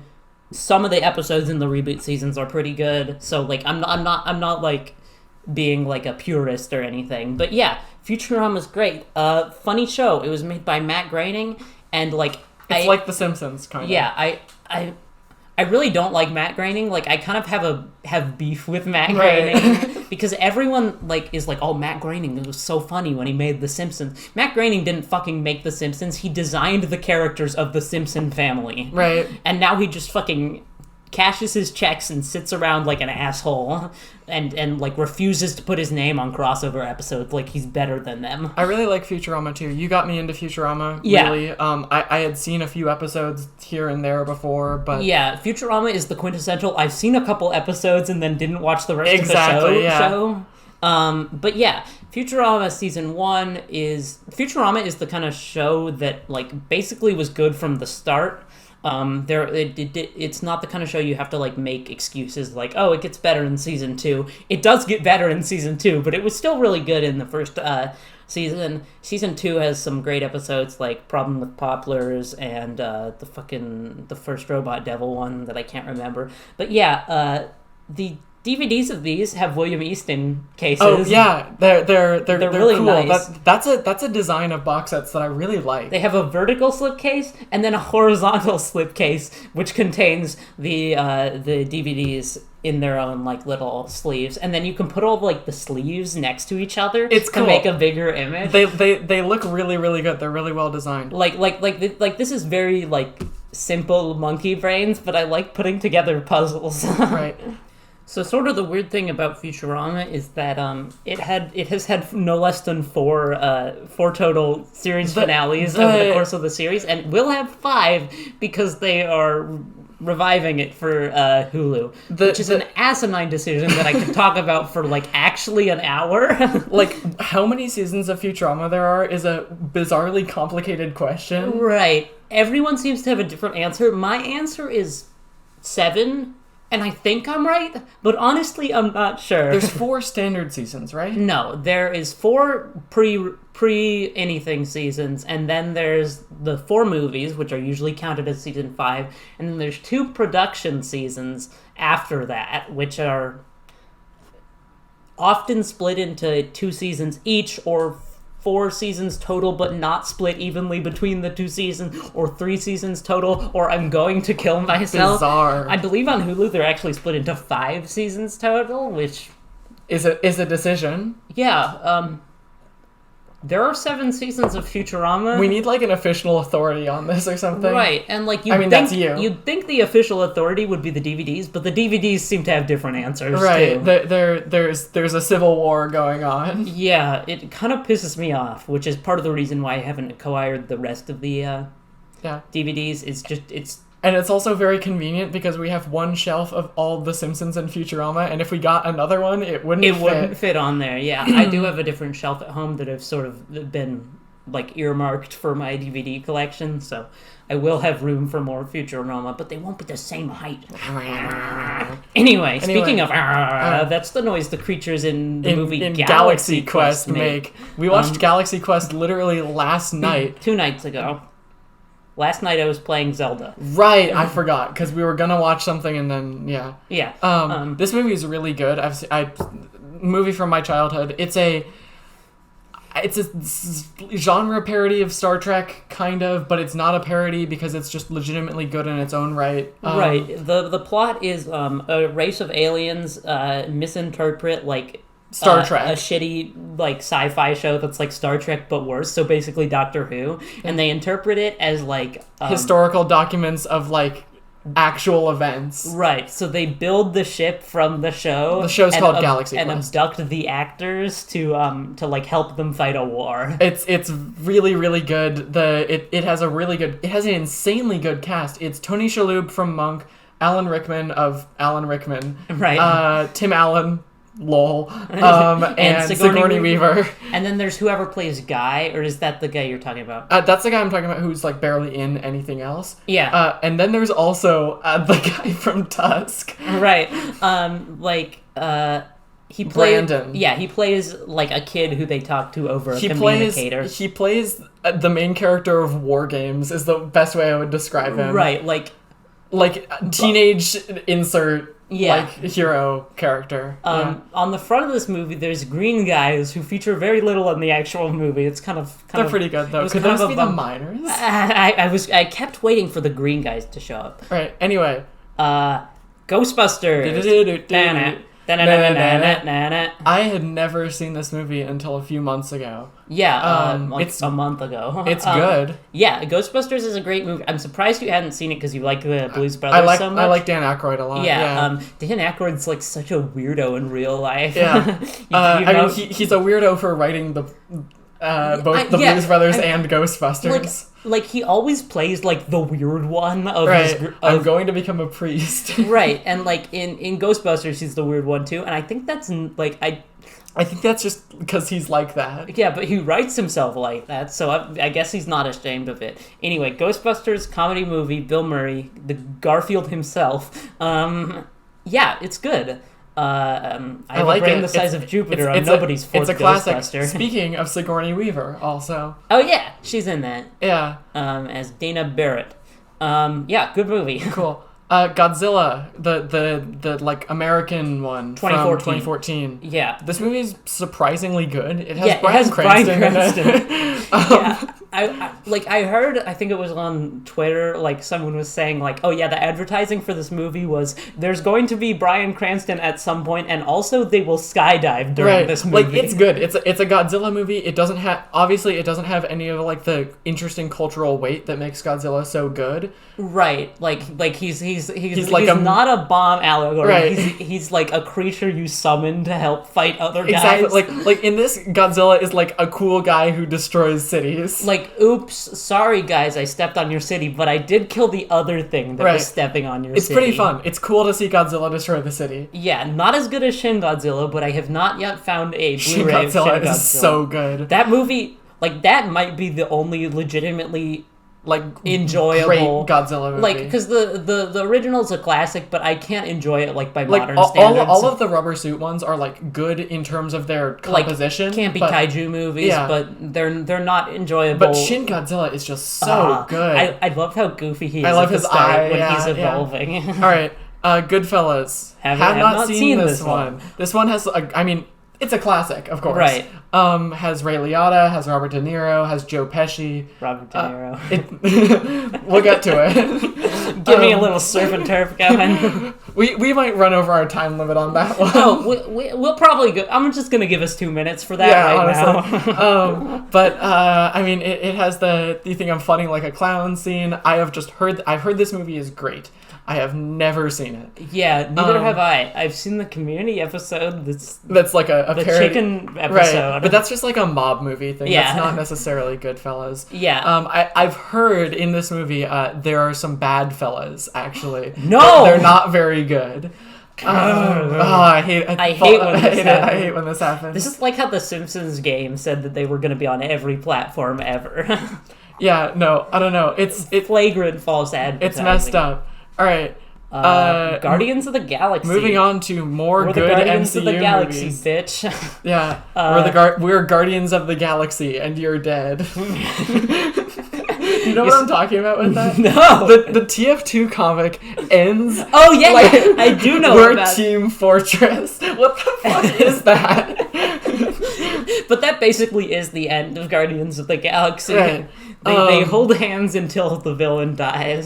This movie is really good. Yeah, the weakest, I would say arguably the only parts of this movie that are objectively bad are the, MCU tie-in stuff. You mean like the Thanos stuff? Honestly, I think the Thanos stuff in this is pretty good because it's the first time we really saw Thanos, aside from the end of Avengers. Yeah, I guess. There's just, a lot of, setup for, Infinity Stone garbage and stuff. It's the first, It's the first one where an Infinity Stone appears. I think. No, it's in First Avenger.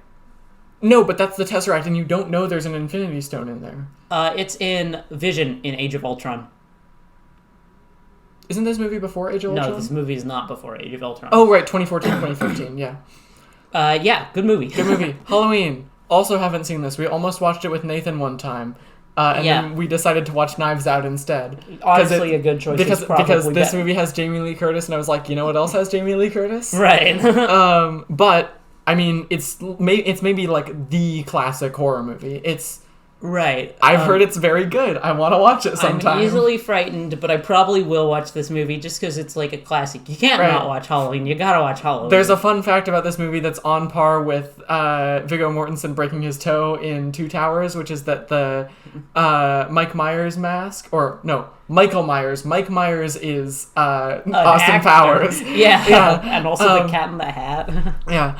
The Michael Myers mask is a Kirk mask that's spray painted white. Oh, that's awesome. Isn't that cool? Wait, are you saying that it's like the Mario Brothers 2? Yeah, it's well known. It's so proliferated that it's no longer a piece of trivia, but it's just a piece of knowledge. It's interesting trivia. Yeah. Anyway. All right. Harry Potter 8 film collection.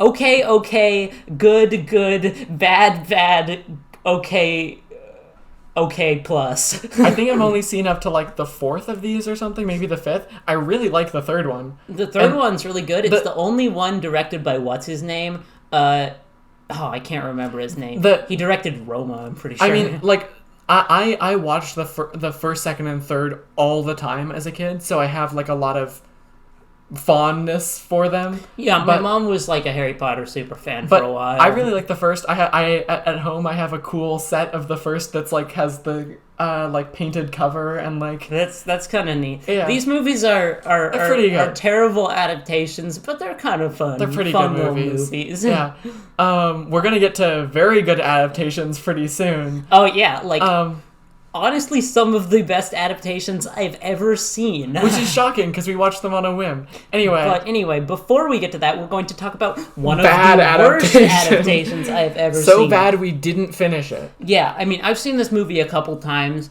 but, only as, sort of a masochistic, borderline, make myself angry type thing. We're talking about the Hitchhiker's Guide to the Galaxy movie. Hitchhiker's Guide to the Galaxy is one of my favorite books of all time. I have listened...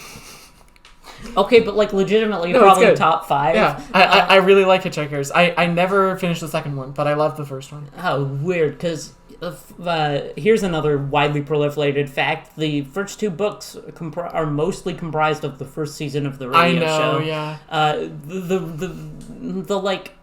Frankenstein's monster that is every adaptation of the Hitchhiker's story is really interesting because it's just been like sliced up so many times and like adapted. Actually, something that guy from Galaxy Quest was in is he's Zaphod in Hitchhikers. Weird. Yeah. Anyway, Zaphod's bad. Marvin is Alan Rickman. Wait, weird. It's a reunion. Yeah. If Sigourney Weaver is in that movie crammed somewhere as like a bit part, that'd be really fun. And Tim Allen too. Yeah. Casting is okay except for when it's not. Martin Freeman. Martin Freeman's good casting. It's just written bad. Yeah, too bad. Not good. It makes me sad. I wish Douglas Adams didn't die in the middle of the production. Yeah. The next thing is the Humphrey Bogart Screen Legends Collection, featuring In a Lonely Place, Sahara, and Dead Reckoning. These are just three, like a set of 3 Humphrey Bogart movies of the aforementioned Christmas pack that my mom got me. Are you a hump head? Not really. My mom is a really big fan of noir and old movies. Mm-hmm. I'm gonna watch these someday. They seem good. I will watch them. I really like the packaging. The packaging is pretty cool. Yeah, I mean it's a nice sleeve with 3 real thick real DVDs. Man's DVDs. And not this thin. We have a different set like that as well. Oh yeah, we do. Coming up very soon, actually. I can see it on the spreadsheet. But first, we are going to be talking about the aforementioned very good adaptations. Hunger Games. I love Hunger Games. The Hunger Games movies are so good, and it's so weird. The first one has an admittedly giant problem with shaky cam. It's a lot less of a problem than you were making it out to be, though. Yeah, it does not ruin the movie. It does knock it down a little for me. It's very, very annoying. But anyway, these movies are genuinely incredible in the fact that they're good. We watched them on a whim a few months ago. One time we had a magical moment where we paused Mockingjay and looked outside the window and it was snowing. Oh, that was awesome. Yeah, which makes me like that movie probably a lot more than I should. Right. But the first 2 are genuinely just fantastic. The second 2 are fine. I think the last one's pretty good. Yeah. Mockingjay Part 1 is probably the weakest one. Interestingly, Mockingjay Part 1's weakest part is that it feels like the same thing happens too much and nothing really happens in that movie, which would have been fixed if they had just made one movie out of the book. Right, because these movies are about 2 hours long. Each of them is 2 hours and 4 minutes. I would have been fine if Mockingjay was 2.5 hours. And these books slot so nicely into a 2-hour movie. Exactly. The second one, Catching Fire, is the best one. It's the best book and the best movie. It does the best job of balancing I like to see people get ripped apart brutally by monkeys, and it balances the revolution and the Hunger Games itself and Katniss's story very, very well in a way that Hunger Games does and Mockingjay does not. Right, Mockingjay is just all revolution, and it's just kind of a boring revolution story. You know what I hate the most about about Mockingjay? Mm-hmm. They try to pretend that they're keeping that balance because one of her camera people says, "Welcome to the new Hunger Games," right, when they're in the war. Shut the fuck up. No. Right, and there's a lore thing where it's President Snow got his game designers to do the traps in the Capitol. Yeah. But the Trapital. They did not need to make the traps play fair. Right.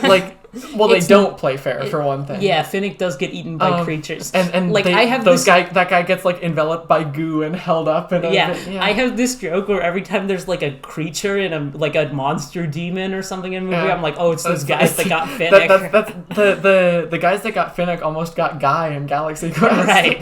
We need to get out of here before one of those things kills Guy. Yeah, but anyway, Mockingjay Part 1, Part 2. You did not need to split it. You did not need to split it. You did not need to split it. I really don't like Part 1, to be honest. Part 1 is a yawn fest. They didn't even like do the climax that was like the high point of the first half of the book as like the climax of the movie. Part 1 which is the thing where they're like trapped in the mine. No, instead they made up this entire other thing where like they have to rescue PETA. Like they had to rescue PETA in the book, but they did it like off screen. Yeah. The PETA brainwashing stuff is pretty good though. Yeah, but like the whole rescue mission was not a part of the book, and you can totally tell. Part 2 is pretty good though. Catching Fire is definitely the best one. Also, I like the games in Catching Fire the best. Yeah, and also I love all the champions. Yeah, I don't know if they're called the victors. The victors. Yeah. It's really cool that like I love Mags. Like. Maybe like 4 of the 24 characters in the original got fleshed out in any way. Because they were all gonna die. Right, but you get to like make alliances with people who aren't PETA, which is fun. But what about Kato? Remember Kato? Oh, I do remember how he got eaten by dogs that looked like the kids he had killed, which was horrifying. And do you remember how the guy that throws a spear at Rue is played by Jack Quaid, who's gets his real debut much later in The Boys, like genuinely 10 years later? No, I didn't know that. Yeah. Pretty interesting, though. Anyways. Next movie we have is I'm Gonna Get You, Sucker. Yeah, keeping up the theme of movies with, like, orange covers. Yeah, I mean, we have a murderer's 8 row of them in a row. Of movies with orange covers. This movie's awesome. Yeah, he OG'd. It's a parody of blaxploitation movies. Yeah. I don't know. Like this movie is just fun all the way really through. Funny. It's like I don't know. Like it doesn't seem to.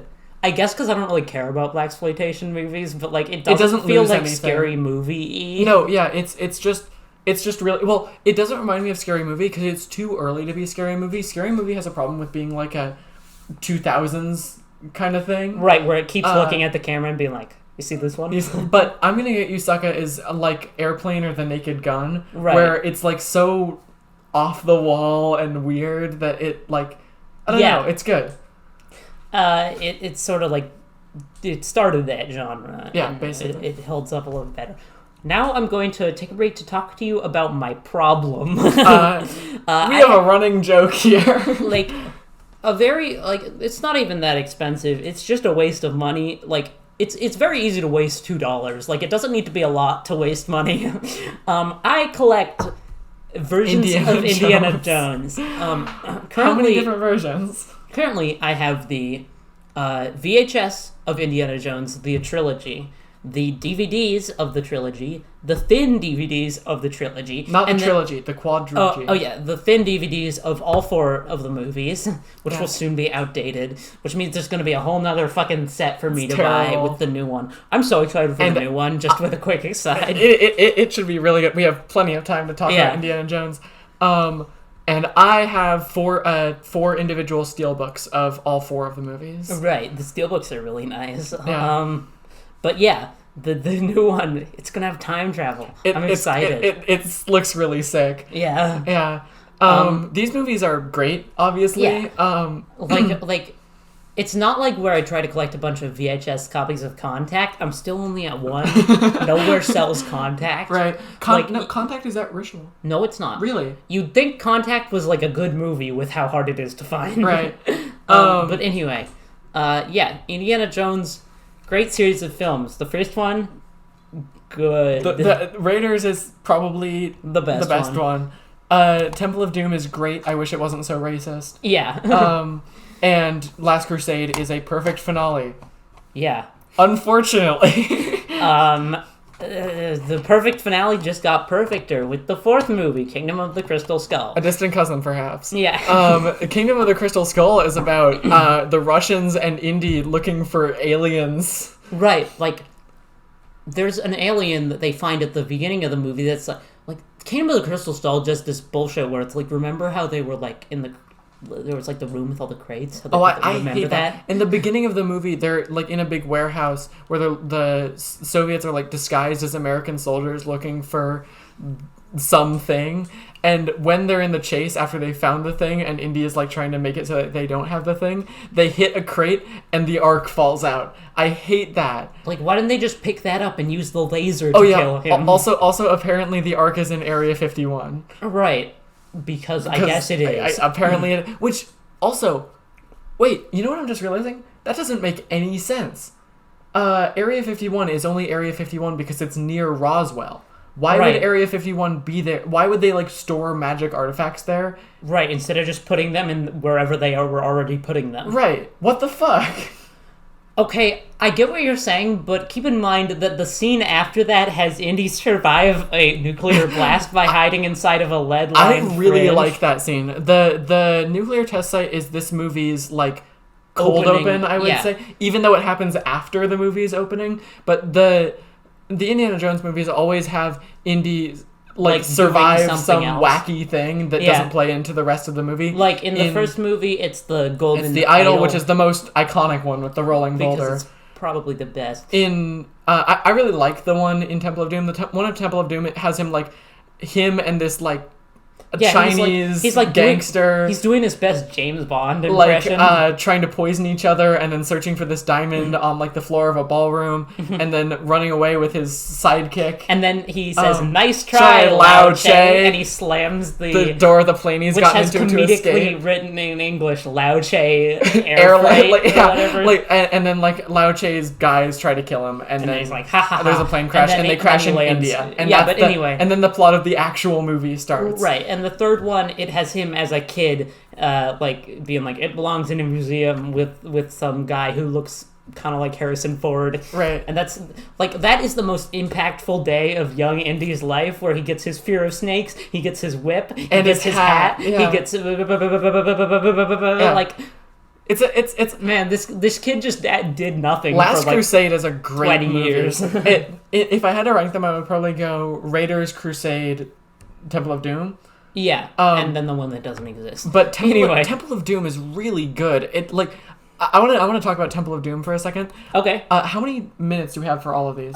We have 1, 2, 3, 4, 5, 6, 7. 7 minutes. Okay. Okay, so we are coming up on 5. Cool. So I love Temple of Doom. Temple of Doom has some of the most fun scenes in the entire trilogy. Yeah. I love the minecart. The minecart is probably the best individual scene in the whole thing. I love the scene where Indy's brainwashed, but then he snaps out of it and like fights all the guys. Yeah. I love the weird rock crusher scene. Yeah. Another like I love how he gruesomely uses that guy's death to pull him up. The Indiana Jones movies, like there's a few big things that have to happen in each Indiana Jones movies. There has to be the cold open like that. There has to be like a scene where he like fights the muscle. Oh yeah. Also, we didn't explain this. The one in Crystal Skull, Indy wanders onto one of the 1950s like nuclear test site towns, thinking it's a real town. Goes These into a house. These towns did not have like fridges and shit. No, they did. They weren't stocked with food. They just had mannequins. But like the ones to see like how a nuclear bomb would affect a town. Indy realizes that a test is about to happen and hides in a lead-lined fridge that like catapults him a mile and like Harrison Ford would be liquid on the way out of that fucking thing. In Fallout New Vegas, there's a fun reference to it where you can find a skeleton in a fridge with a hat on. Right. Not good luck this time. Anyway, which is funny because Fallout New Vegas came out the year after Crystal Skull. Right. That was a modern reference. Right.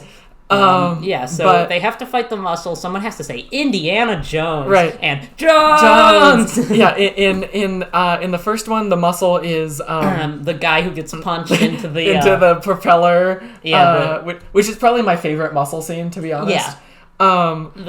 These are mini boss scenes, effectively. The second one, the guy gets like crushed in a rock crusher, and like his corpse lifts up a rope. It's awful. And Indy uses to escape. In the third one, Indy is fighting a Nazi on top of the tank, and the tank like goes off a cliff. Or he's fighting a Nazi inside on top of a steel beast. Right. Sala calls the tank like when he's like, "Where's my dad?" He's like, "In the belly of that steel." Like he doesn't fucking know what a tank is.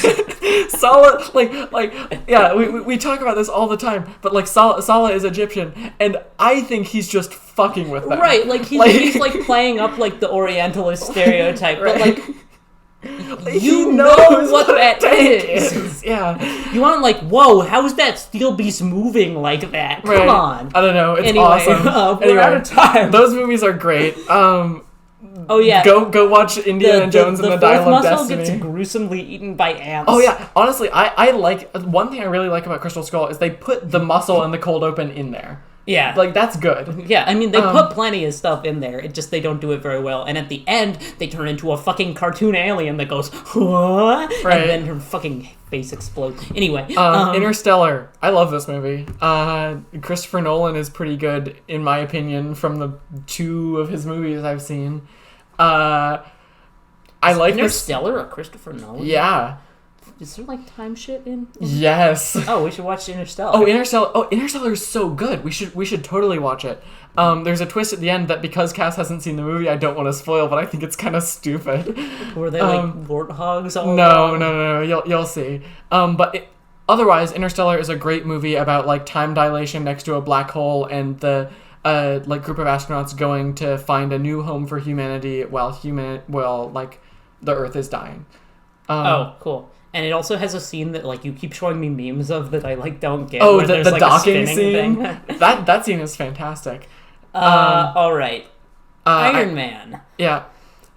This movie is really good. Maybe the best MCU movie. Definitely not. You don't think so? But I don't think I'll ever be able to really experience it because now like. I can't just, like, watch it like I can with the Raimi Spider-Man movies. Now you have to watch it in the context of it being the start of a 30-movie saga. It's so sad, because Iron Man standalone... Well, I don't really think that's true. Iron Man standalone without the post-credits scene is a movie that completely works by itself with no sequels. Even with the post-credits scene, because, like, Nick Fury is kind of a non-entity after a while. Yeah.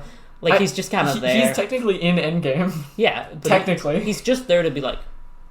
I don't think he has any lines. Yeah. But Iron Man is great. I love the Iron Man suit. Yeah. It's cool. It's actual machinery. It's not fucking bullshit nanomachines. Nanotechnology. I like the process of him developing the Iron Man suit and the way that the machines put the Iron Man suit on him is so satisfying to me, and they got rid of it. Yeah, luckily he's dead, so we'll never have to worry about that again. Like it doesn't the War Machine suit nanomachines too? No, the War Machine suit is still good in Endgame. Oh, cool.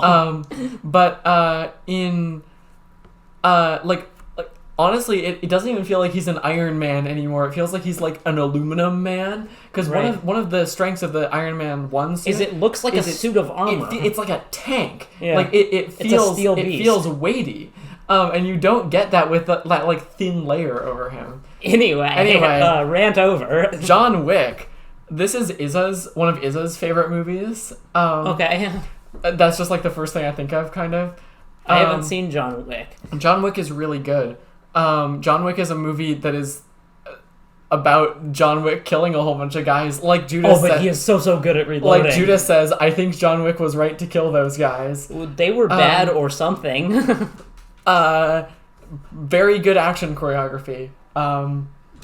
It's good. It more that Clem really likes this movie. Yeah. It has Keanu Reeves. I like Keanu Reeves a lot. Yeah, he is the one. He is the one. I don't know. It's a good action movie. Of all the movies I would have suspected we would have had nothing to say about, I would have not picked John Wick. I would have thought it would have been like Stock Market for Beginners or something. I'm excited about that one. I have nothing to say about that. We haven't even tried playing that. No, we haven't. But yeah, no, John Wick is good. It got multiple sequels, which I haven't seen. It kind of spawned the like ultra-violent Violent Night or Nobody. Like violent, very good choreography movies. Right. Anyway, next one is Knives Out. I fucking love this movie. That movie, this is the kind of movie where, like, I could watch this movie, 100 times in a row, and every time I'd like it more. Which is weird, because that's not usually true for mysteries. I think I've seen Knives Out probably 8 or 9 times at this point. Yeah, you've watched Knives Out 4 times this year. Yeah, Knives Out is... Man, that's true, isn't it? Yeah. Holy shit. I actually don't know if the New Year's one was technically this year. Right, we watched it on before New Year's. midnight, yeah. But this movie is so good. Yeah. It's we Ryan, just watched the sequel. It's Rian Johnson. Yeah, I saw the sequel when it came out on its 1 week theatrical run. Why'd they do that? That is so weird. And it's really this is really good. The sequel is really good. We don't have the Blu-ray of the sequel, so we won't be talking about it. You should watch this movie because I don't want to talk too deep into it because it's cool. Yeah. This movie has like some of the most like good characters, and for what? Right. Anyway, Kong Skull Island. I saw this movie when it came out with Tyler. Oh yeah. It's like the Kong equivalent of the Godzilla 2014. Movie. It's Godzilla. It's Kong's Iron Man movie. But like, it's Kong's first Avenger. Gives a flying fuck about King Kong? No one gives a fuck. I like Kong Skull Island a lot, actually. Like, I really like the part where the guy tries to sacrifice himself with grenades and then gets kicked into a mountain. You can totally say, "Oh yeah, I like Kong Skull Island," but you can't say that like King Kong is like actually a good movie, or that like King Kong has a lot of like premise. No, but Kong Skull Island is fun. It has Sigourney Weaver. Man, we're just on a roll with Sigourney Weaver, huh? Yeah, she's in a lot of movies. There's like dinosaurs in that movie, right? Yeah, there are. There's like they're called like the Skull Walkers or something. Oh, that's stupid. Anyway, it's just the warm up round before Godzilla fights Kong. I'm super excited to watch that movie. We should watch that movie. That movie's really good. Maybe we should watch it when Edie's here. Yeah, we need to watch the second Godzilla movie and then Kong Skull Island and then Godzilla vs. Kong. I think we can get it done. Edie's gonna be here for a few days. Is King of the Monsters before Skull Island? Mm-hmm. Or before yes. Godzilla vs. I did not know that. King of the Monsters is like 2017. Oh yeah. Right. Lego movie. This movie's awesome great. Movie. Everything is awesome. Like actually, the Lego movie is like. I think I saw this movie in theaters like 3 times. Me too, and like I played into it. I'm gonna be real. Right. I don't know. This is just like a really good like cash grab. Yeah, I was 10 movie. You would not expect this movie to be any good. It is though. It's really it. Honestly, this movie is a Lego remix of The Matrix, which is pretty funny. Yeah. Something that I did not notice because I hadn't seen The Matrix because I was 11. Right, but now that The Matrix is one of my favorite movies, I notice it everywhere. Yeah. Like even down to like Wild Style is Trinity, yeah. Trevious is Morpheus. Holy shit! I'm thinking about it even more. God damn you, Lord Business! and the entering the real world. Yeah. No. Like it's like almost a Matrix spoof. And the Master Builder stuff at the end is the same as when he can see the code. Yeah. Like it's identical. You're telling me when I'm done, I will be able to build mech suits? No, I'm saying that when you're ready, you won't have to. Okay, so Little. This is another like in the genre of movies that are kind of that we don't own because we want them. These are practical movies. These are movies that exist only to be gutted movies and of circumstance. used as vessels for other movies on the shelf. This was meant to. It's not meant to. It did do that. So for some reason, the Blu-ray of Star Wars: The Force Awakens is only sold in black cases. It's a black ray. Yeah. Which, I mean... There's red rays as well. It's kind of cool, yeah. Age Black of Ultron Widow is a red Black ray. Yeah. Widow. I can't think of anything else. It's really confusing because they look like HD DVDs. Right, and HD DVDs, like, fucking flopped. But anyway, it's a cool choice if you're not anal retentive like me. But, this movie is some... mainstream comedy. It's kind of a Freaky Friday remake. It's like a Freaky Friday 13 going on 30 successor. We switched it with the Force Awakens case. Anyway, Live Die Repeat, also known as Edge of Tomorrow. Also known as, why wasn't it called Live Die Repeat? Holy shit, this movie. I've heard it's good, for one thing. It is good. Tom Cruise action movie. I really want to watch it. We should watch it soon. We should. It's really good. This movie came out... Well, not really good. It came out in 2014, and I saw a whole bunch of marketing on it. It was plastered on every bus that drove by, and it always said, Live, Die, Repeat. And for probably 7 years after that, I was like, oh yeah, you know that Tom Cruise movie, Live, Die, Repeat? Apparently this movie is called Edge of Tomorrow. I know, but everyone, including like the marketing materials, even to this day, still call it Live, Die, Repeat, Edge of Tomorrow. It's never just called Edge of Tomorrow. It's so weird. Edge of Tomorrow is a bad title for this movie. Live, Die, Repeat is a very good title. This is like a Happy Death Day type movie or a Groundhog Day, right? But it's more like Happy Death Day in that you have to die. Right. I don't know. I've heard it's good. Weird title. It is good. Weird, kind of shitty, but kind of good sci-fi movie. Probably occupies the same space as Elysium. Because I saw it when I was a kid and I liked it. Right. All right. We have 6 minutes to talk about The Lord of the Rings. I've only seen the first one. These movies are so good. Yeah, okay. I liked the first one once I remembered who everyone was. Right. I feel like the first one does just kind of throw characters at you. Yeah, because that's what the book does. Yeah. And apparently they cut, characters. They cut Tom Bombadil. Yeah, I don't know. Who's Tom Bombadil? Tom Bombadil was a weird comic relief character who...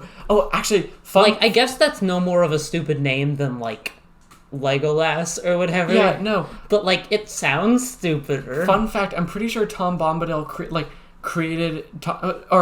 J.R.R. Tolkien created... George R.R. Martin. Right. That's what I almost said. Created Tom Bombadil as, a fun character for his kids in the same way that he created... The Hobbit as a fun book for his kids. But, Tom Bombadil was, The Adventures of Tom Bombadil, kind of, fun little character... what parents would do. Yeah, yeah. A imaginary character that they could tell stories about. Yeah, exactly. Yeah. Okay. But he's in Fellowship and he's really annoying. Does he gruesomely die or something to show that you ain't in kiddie school anymore? No one likes him. But Boromir dies at the end of this movie. He was so no one likes Boromir either, but he's a real character. He was so comic relief kid character that they could not put him in the movie and retain the same tone. Which is weird, because with The Hobbit, they just sort of, gritted their teeth and bore it through that entire 3 movies. Right. Through the fact that those movies shouldn't have were, been 3 movies. Those movies were originally 1 movie, and then it was originally 2 movies. And, I feel like you could make a pretty good 2-movie series about The Hobbit. I agree.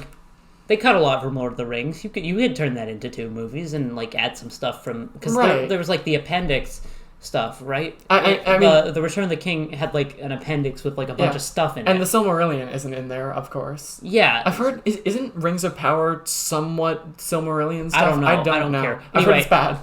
I've only seen the first Lord of the Rings movie, so it's good. It's gonna be mostly you from on here, but we can't talk about the nice leather ones. Anyway, one of my favorite box sets in our collection. Is the Lord of the Rings Special Extended Edition. There's 3 of them, which is nice. I prefer when things are in their own box for one piece of media. Right, rather than just because there's no good way to package 45 It just gets discs. too big. Yeah. Except the Infinity Saga one. Yeah. Which is but weird. that's essentially just they're all in their own thing inside a stupid giant display case. Right, exactly. Anyway, these are very cool 2-inch thick sets. They're about the size of the average DVD box set, the Simpsons sets. DVD sets of the extended editions of the original 3 movies. They look they're of the DVD versions of the 3 movies. Yeah, they look like they're sort of leather bound books. And you know what's interesting? There are what these look like varies based off of the same edition can be bought in 2 different places and look different. Some of them have tears at the top to make them look like they're a worn book. They're printed differently. They were printed in several different ways. What a pointless addition. Isn't that cool? It's like how in Pokemon all the Spindas have different spot patterns. I don't know. Anyway, I just think that's pretty cool. Anyway, we sort of have a thing of calling DVDs the nice something ones, for reasons we'll explain later on. Yeah. But yeah, these are great. They come with cool little booklets, and this tree that you follow to find the special features. Right. There's they each have 2 discs full of special features, and there's high resolution pictures of all the models. They're very pretty on the inside. They have this cool art that looks very Middle Earth. And I know you're gonna say, "Oh, it's on DVD, so how can it be high resolution?" You can zoom in on them. Right. It's really really cool. And they're the extended edition. They're 4 discs, I think. Yeah. 2 discs for the movie and 2 discs for the right, because they're extended and on DVD, so they can't be on one disc. They're literally longer than like the 2 minutes and 45 or 2 hours and 45 minutes. Speaking of which, this podcast probably won't be able to be put on DVD. It's literally like flipping a record. You have to go to I actually sold the second disc of the Two Towers for it's like the PS1 Final Fantasies. Right, exactly. Multi-disc games are so weird. Those always confuse me. Like, I don't understand how it works. How does it know? Yeah. How does it remember? No, yeah, these are great. And anyway, these movies are great. These are some of my favorite movies of all time also. Yeah, we also have the Blu-rays of each movie. Right, because we wanted to watch them in HD. And watch the not disgustingly long editions. Yeah, exactly. But yeah, they're great. I really like the Blu-rays as well. The Blu-rays just have good, consistent covers. Consistent covers, nice menus. Good spines. The spines are consistent. Because Lord of the Rings fans are fucking crazy. Like, Lord of the Rings fans are the people who would care about this stuff. And they'll buy every damn fucking DVD, so they might as well make the menus nice. Right. Yeah, no. These movies are great. We need to watch the other 2. Yeah. And then watch all the extended editions. Would you like to watch the Blues Brothers again instead?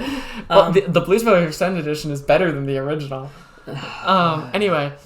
we have 2 other My life is a living hell. My life is like a video game. Lord of the Rings original anime classic. I have seen The Hobbit, which we're talking about next. I have not seen the animated Lord of the Rings. I haven't seen either of these. We have 2 minutes to talk about basically both of them. Yeah. They're the original adaptations of Lord of the Rings from the 70s.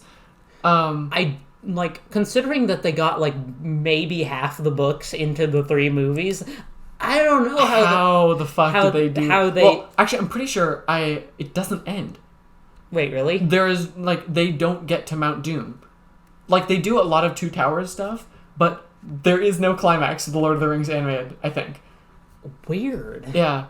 Is there a sequel or something, or I don't know. So strange. Either way, we bought these because they happened to both be at Ritual, and I thought it was cool. Yeah, it was cool. A couple weeks ago, someone just put in a cool haul of stuff. I'll talk about more the other about stuff that too. Yeah. But yeah, the Hobbit I have seen. A very good adaptation of a children's book. It works as an adaptation of The Hobbit significantly better than the... Personally, I would say that the canon adaptations of The Hobbit and Lord of the Rings are the Lord of the Rings movies and the animated Hobbit. Right, because that being animated, it's fine because they're talking about goblins and shit, and it's clearly not nerdy shit. Exactly. It's fairy tale stuff. Yeah. So it's totally fine for it to be an animated movie. They keep some of the songs in there. I don't know if they had the songs in the live action Hobbit movie. I feel like they probably did because they were so damn desperate for time. Yeah, I was trying to think of what the song was called, but I keep landing on Nia Num. What's the Yub Nub? Yub Nub, yeah. That's from Star Wars. I know. They cut it. It's messed up. Wait, really? Yeah, it's not in the remasters or whatever they're called. The special editions. That's so strange. Isn't that weird? Because they added a stupid fucking rock song to that same movie. but suddenly you're too good for Yub Nub. It still has a celebration, but it's not like a story. They're just kind of dancing around. It's not a song. It doesn't have lyrics. They're just kind of dancing around a fire. Huh. Weird. Mad Max 4, Glad Max. I still want to watch the rest of the other Mad Max. Well, I've never seen any Mad Max movies, to be fair. Mm-hmm. But I've heard Thunderdome or Road Warrior is good. You have not heard Beyond Thunderdome. No, not Beyond Thunderdome, but the one where they're in Thunderdome, which is Road Warrior. Who the fuck cares about those movies? Not me. I've heard the original Mad Maxes are everyone fucking somewhat loves good. Fury Road. Fury Road, I've heard, is just fantastic. That's probably why you purchased it. Well, yeah, I purchased it, and it's also on Steelbook, which I thought was kind of cool. Oh yeah, that one is Steelbook. I keep seeing it not Steelbook, and I'm like, oh, you should get that. Right. Yeah. But then we already have it. Yeah. Emma wants to watch this movie with me. I don't know if that's still true, but Emma several times in senior year was like, Holly, we have to watch this movie together. Weird. I don't know. She likes that movie, apparently. I guess, and you're the one who has to see it. Right. I'm excited for it. All right. MagSav, as we call it. In the cowboy movie business. Magnetic Savitation. Magnificent Seven is good. I like it a lot. I really want to see Seven Samurai because I've heard it's way, way better than Magnificent Seven. What is that? Seven Samurai is the Akira Kurosawa movie that is the same plot as Magnificent Seven. But with samurai? Yeah, but Magnificent Seven is a American remake of it, basically. Oh, weird. Yeah. Huh. That's kind of cool. It's really cool. It's like the Old Boy, but Old Boy was Korean, wasn't it? Old Boy was Korean. Yeah. No, yeah, it's super. Well, actually, you want to know something else? Mm-hmm. Good and the Bad and the Ugly is a remake of Akira Kurosawa's Yojimbo. But it's not. The other two parts of the trilogy are not. I guess that's no. There's a sequel to Yojimbo that is like Fistful of Dollars. That's so weird. But those movies are only in a trilogy because I said so. Right, it's the Man with No Name trilogy, but no, shut the fuck up. No, it's not. Those Clint Eastwood movies. Right. Anyway, this movie's pretty good. It has fun cowboys, and they protect like a Mexican village. How many? 7. It's actually 8. All right. No. Anyway. Mamma Mia. Here we go it's again. It's not Here We Go Again. Mamma Mia 1. We really like this movie. This movie's so good. But partially only because... Partially only?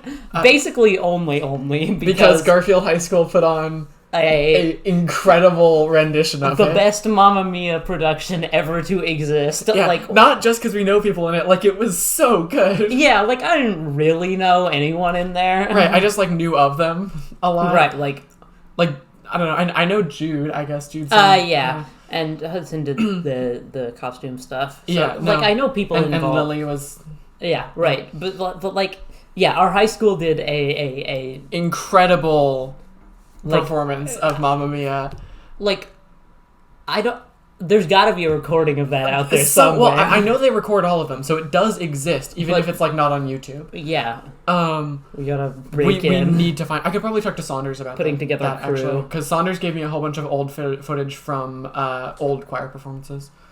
I don't know if he'd have it though. He'll join your Ocean's 13 crew. Right. The Martian. Collector's edition. You want to know something funny about this movie? This movie is directed by Ridley Scott. Could have fooled me. Yeah. Not saying it's bad, because Ridley Scott's a good dude, but yeah. It does not have a Ridley Scott feel to it. Unless he's making Robin Hood, in which he's pretty bad. Did Ridley Scott make a Robin Hood? Ridley Scott made a very bad Robin Hood movie. Should have had more Alien. Should have. Anyway, Ridley Scott, one of my favorite directors of all time also. He made Alien, he made Blade Runner, and he made The Martian, which is a very good adaptation of the book, I think. Yeah, it's also just a really good movie. Matt Damon is very good casting. Donald Glover, Troy Barnes is in there. Houston, be advised, Rick Purnell is a steely-eyed missile man. It's Rich Purnell. Rich Purnell, whatever. Come on. Not a real Martian Not a real fan. Marsh head. I don't know. But yeah. And it's Martinez is the guy from Ant-Man. He's Luis. Oh yeah. Yeah. It has this one really stupid part at the end where he flies around in space like Iron Man. Yeah, it's stupid. It's not. It doesn't even really fly like that. They're just on his hands because it's fun. I don't know, but that movie's great. It's except for that part at the end, it's very grounded. Yeah.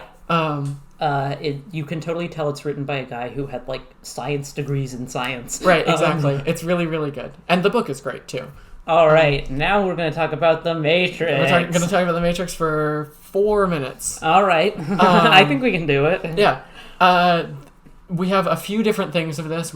This is a set you gave me as a Christmas present. Yes, I gave it The Matrix and The Matrix Revisited. The Matrix Revisited is like a documentary on the making of The Matrix. I don't know why they called it The Matrix. I feel like that normally that would have just been a bonus feature on the bonus feature Right, disc. Exactly. But remember, these are old DVDs. This is one of the 2 that are old.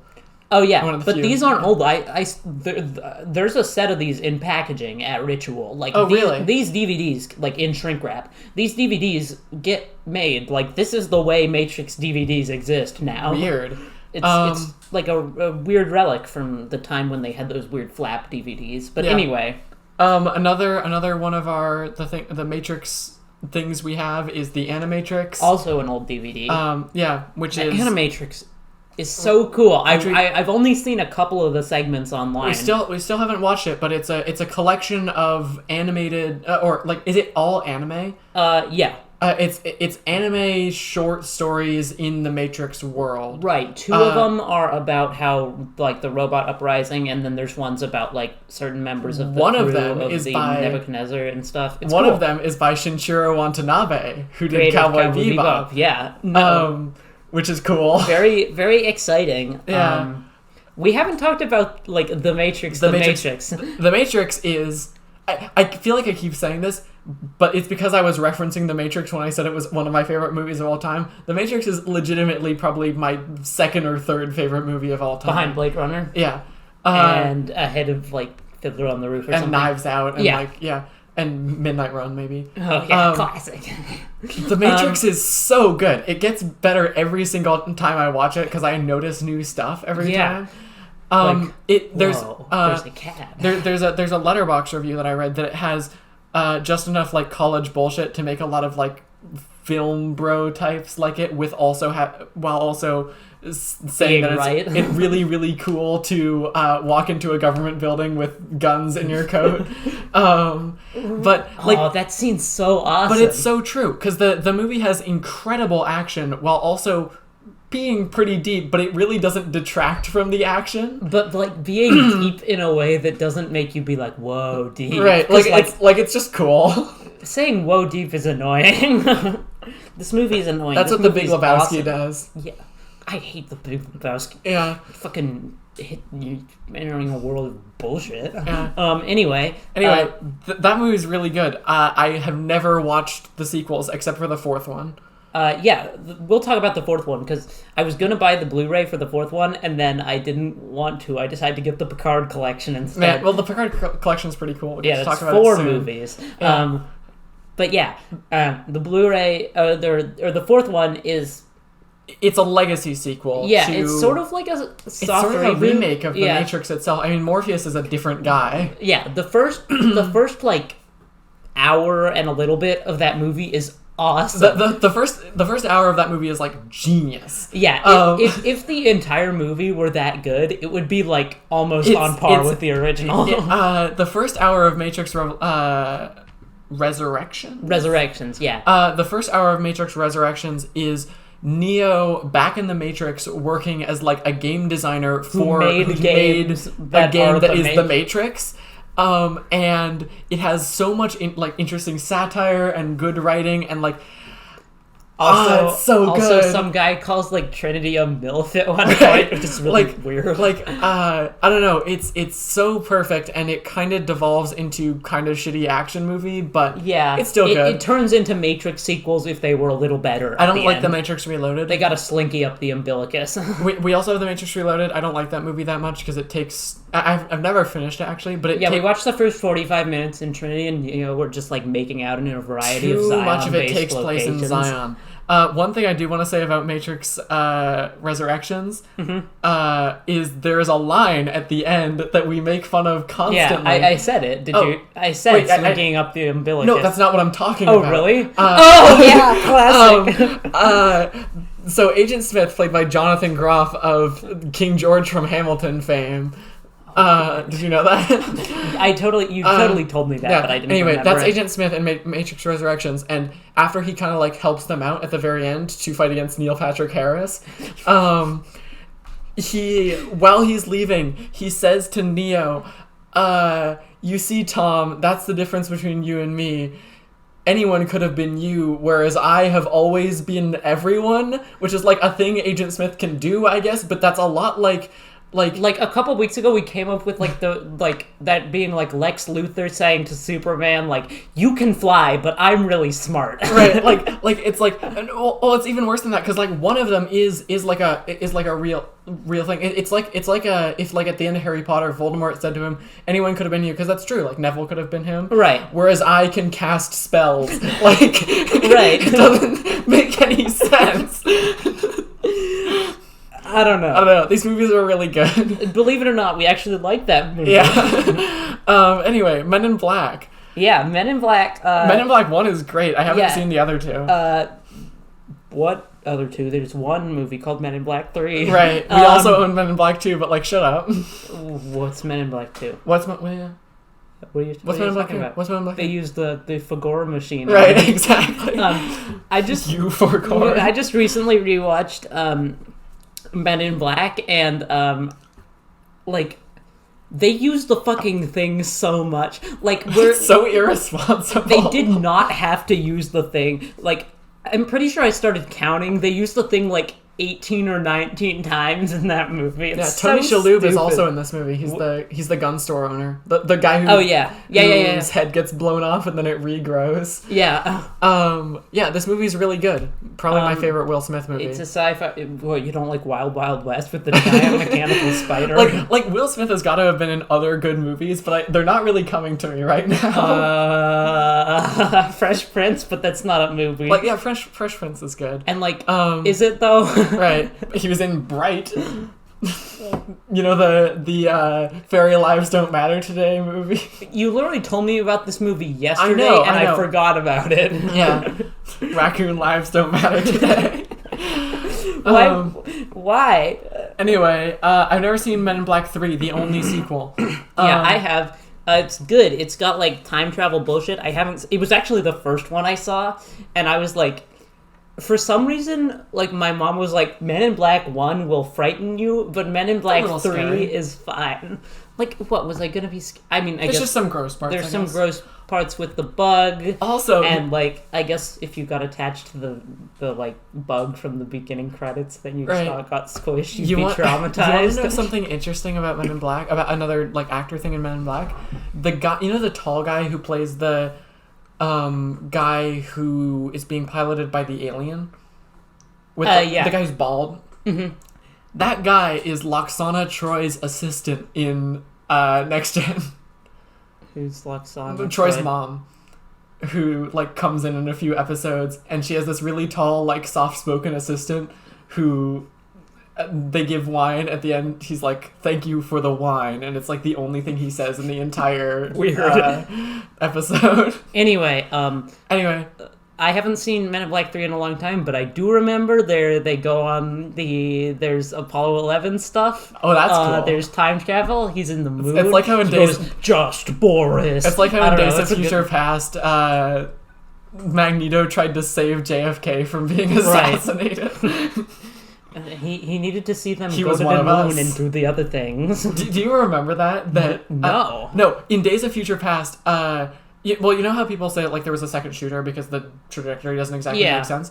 Grassy knoll shit. Apparently, in the world of X-Men, according to Days of Future Past, Magneto tried to curve the bullet to prevent it from hitting JFK, and they think that he killed JFK, but no, he tried to save him because... And I quote, "He was one of us." I firmly believe that movie being good is a coincidence. JFK was a mutant.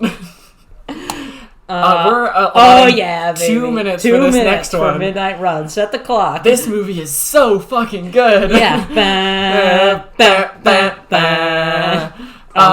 This movie... so important that. You can see it. It's gonna break everyone's ears. No, we've been yelling this whole time. This movie is a really, really good road trip bounty hunter comedy with Robert De Niro and Charles Grodin. Yeah, Robert De Niro plays Jack Walsh, who's like a sort of no-nonsense... ex-cop bounty hunter. But, like, he dispenses plenty of nonsense. Like, he just does not take it. He's kind of like he's a goofy guy.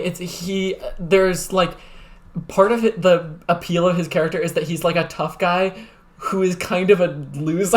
Right.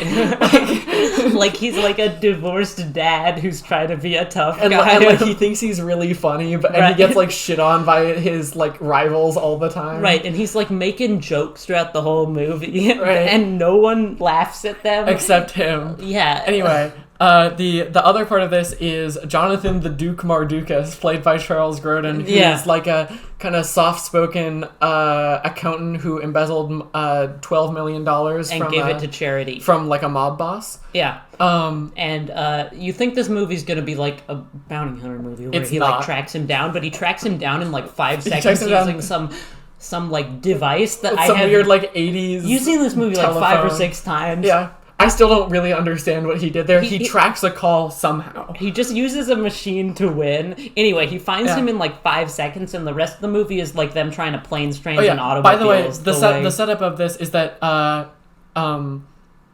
the Duke is bail bondsman, who's played by Cypher from The Matrix. God damn you, Eddie Moscone.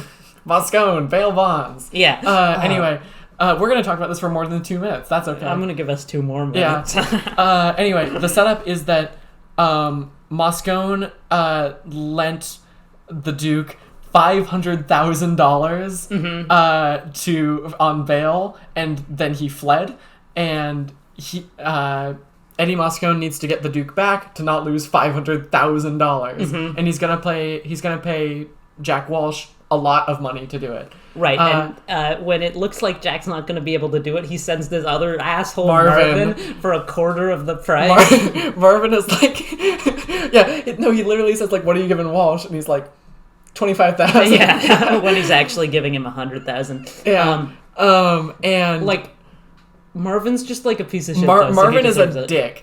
Marvin is introduced in the opening scene, and he's just like a competing bounty hunter, but he's worse than Jack at basically everything he does. He and keeps he's also getting his cigarettes stolen by the best character, played by what's his name? Yafet Kato from Alien. Right, who plays Parker in Alien. Remember that a couple hours ago? He plays Agent Alonzo Mosley, FBI, who is another party trying to hunt down the Duke. Right, they want him because of his connections to the to Jimmy Serrano, who's the guy who he embezzled from. Off. Yeah, and so it's kind of like I don't know. It's super cool. It's a road trip movie like Planes, Trains, and Automobiles, like you mentioned.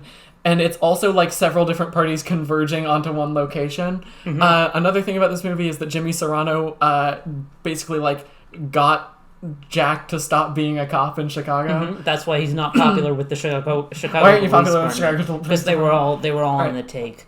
Anyway, this movie is so good. Oh yeah, this movie is like actually perfect for some reason. Yeah. Like I don't know, it's just fantastic. There are 3 sequels to this movie. Another Midnight Run, Midnight Run Around, and Midnight Run for Your Life. That last one has the best title. None of which start any of the original actors. These are direct-to-DVD sequels that are so frustrating that they even exist, because the story of Midnight Run ends at the end of the movie. Right, like the status quo is changed to the point where you cannot make another movie. You can't make another of his exploits. Unless it's like a weird like starting a business story. Right, exactly. Yeah, no, because the thing that happens after Midnight Run is that Jack Walsh starts a coffee shop. Right. Like, I don't know if they explain it. We haven't seen the sequels because they're like really difficult to find. Right. The only way you can buy them is in a like shitty DVD 4-pack of the original plus the other 3. Anyway, that movie's great.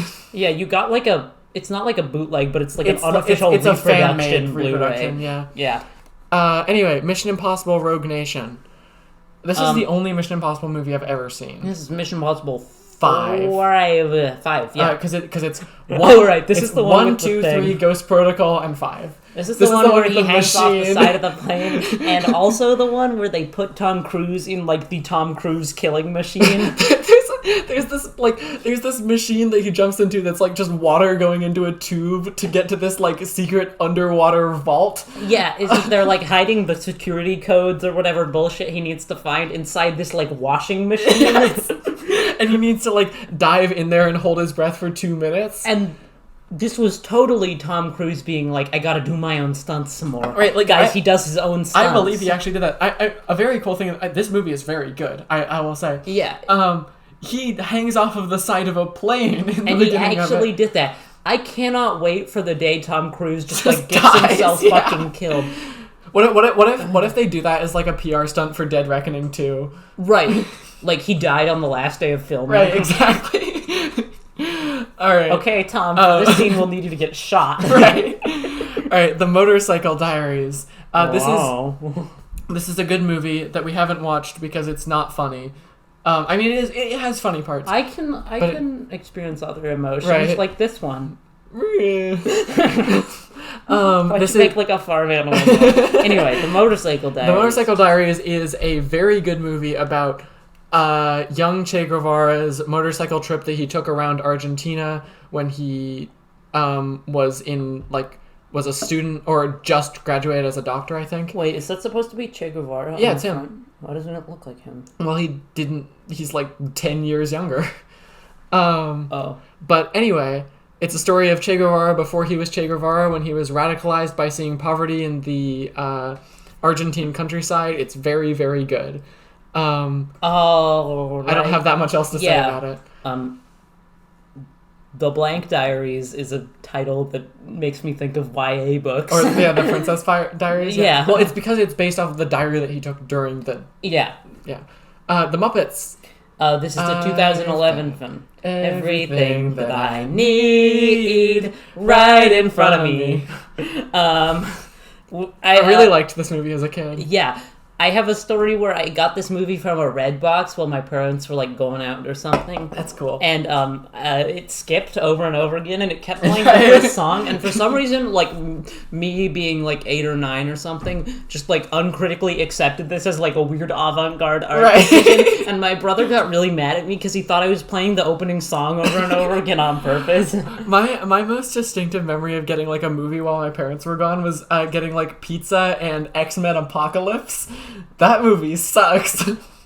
You would have been like 13 when X-Men Apocalypse came out in... No. You would have... I wasn't that old. I think it was like 12. Okay. Yeah. At that point, you would have had the autonomy to pick a movie of your choice. I don't know. Why did you pick X-Men Apocalypse? I thought it was going to be good, and then like the guy... Days of Future Past was good. Right, exactly. I really like Days of Future Past, and then the guy like shoots an arrow through both Magneto's wife and daughter. It's like that part in Indiana Jones 3 where he kills 3 guys with the same bullet. That movie's awesome. All right. What do we have next? The Nice Guys. Oh, I've never seen this movie. I really want to. This movie, for some reason, I keep thinking one of those guys is Tangerine from Bullet Train. It like kind of looks like him, but it's not. He's like wearing the same outfit. We can use part of this time to talk about Bullet Train because we don't have a Bullet Train Blu-ray. That movie's awesome. We've never seen The Nice Guys. I've heard it's very good. Sidoni likes it from Letterboxd apparently. Okay. But yeah, Bullet Train is a very underrated movie. Like, I don't know why that movie was the movie that people decide to was like horrible as a group decide to like walk out of. Like that movie's really fun. It's really goofy and like kind of stupid sometimes, but it's really fun. Yeah, I don't know. I like Lemon and Tangerine. I like when he's like, but I've got a new brother now. Right? Really? Hell no. Yeah, it's a good movie. Brad Pitt is kind of the weakest link in that movie, I think. Yeah, to be honest, that movie would have been so much more interesting if Lemon and Tangerine were the main characters. I agree. Because the movie is, like, trying so hard to have them be. Right. Anyway. Nobody. This is, like, a movie in the John Wick spawned genre of well-choreographed revenge action movies, but instead of Keanu Reeves, who is Saul like, Goodman, who's like an action movie guy, it's Bob Odenkirk, who is the comic relief character on a show from like a decade ago, right? And also the host of Mr. Show, right? Like he's a comedian, yeah, right? He's straight up just a comedian. Like he's like. Yeah, no, and it's like casting like Bill Murray in this. It's so silly to just see him like killing people and like putting straws in their throat and shit. Anyway, someone on Letterboxd described this movie as an impotence thriller, because it's a movie about a dad who like goes ham. Yeah.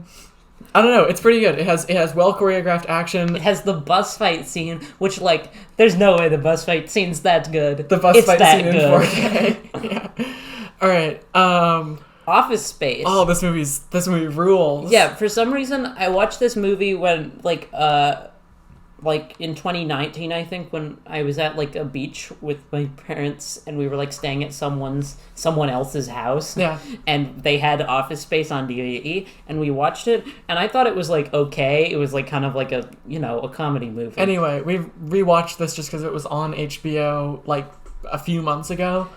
Office Space is a really good movie. It's like every line in that movie is so quotable. It's so good. There's a like motif of doing a joke and then repeating it a few more times throughout the movie, like right. Like the memo. Right. Or I don't know. Yeah, no, it's good. It's now there's a straight shooter with middle management written all over him. Yeah, it's just a really tight movie, and the message is that you should burn your workplace down. Or at least steal millions of dollars from it, and everything will work out okay. Right. Pixar Short Films Collection, Volume 1. Which ones does this have in it? It has the first 10. It has Tin Toy, Gary's Game. I like Gary's Game. Does it have the Birds one? Yeah, it has all of them from before Cars, I think. Yeah, no, I know I know it's before Cars because Cars has one-man band in it. It has one-man band. Oh, really? It's the last one, I'm pretty sure. Really? I love one-man band. Yeah, it has the Pixar shorts. So it's a collection of Pixar shorts. They're good. It doesn't have Presto. Pixar shorts are Presto's fun. cool. Fun fact about the icon of this channel. The YouTube channel icon isn't. It's Crash, isn't it? No, it is. I was just messing with you. It's the same. I have parity between all my all my icons. I don't know. It's from Presto. All right, Psych. You get 8 seconds per season. Right. Okay. Psych is a very good show. It's like an episodic kind of police procedural comedy about a guy and a guy who pretends to be psychic because he has a photographic memory, and his friend who kind of finances it because he has a real job. Is that Gus? Gus works as a pharmaceutical salesman. Oh, he's like the unwitting sidekick. Well, no, Gus is basically his Watson because you know how Watson like comes into play a lot because he's a doctor. Yeah. Well, Gus kind of feels the same role because he sells pharmaceuticals, so he knows about all sorts of like different drugs and stuff. And he's also just like his partner in it. Yeah.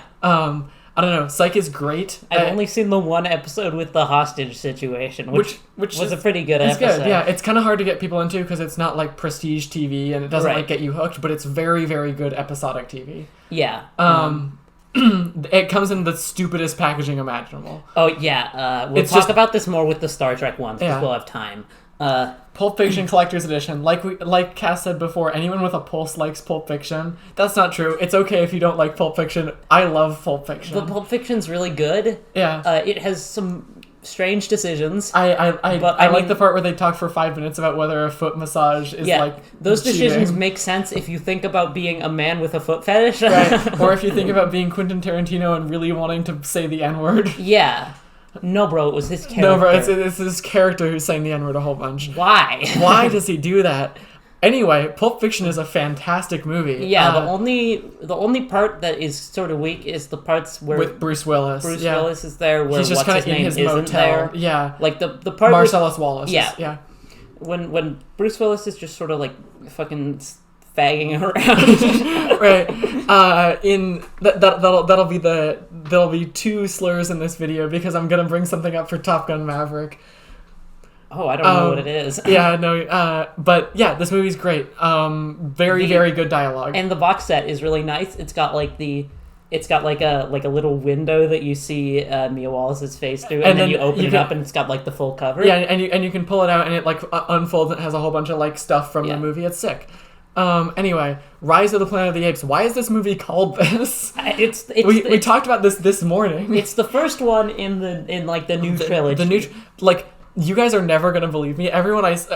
People I say this to have seen the movies believe me. Cass is never going to believe me. These movies are really good. But like my self-preservation instinct is just too much to put myself in front of a screen that's playing Rise of the Planet of the Apes. Like it doesn't seem like the new Planet of the Apes movies would be good because the Mark Wahlberg one that mysteriously has the same font despite not being set in the same it has the exact same logo.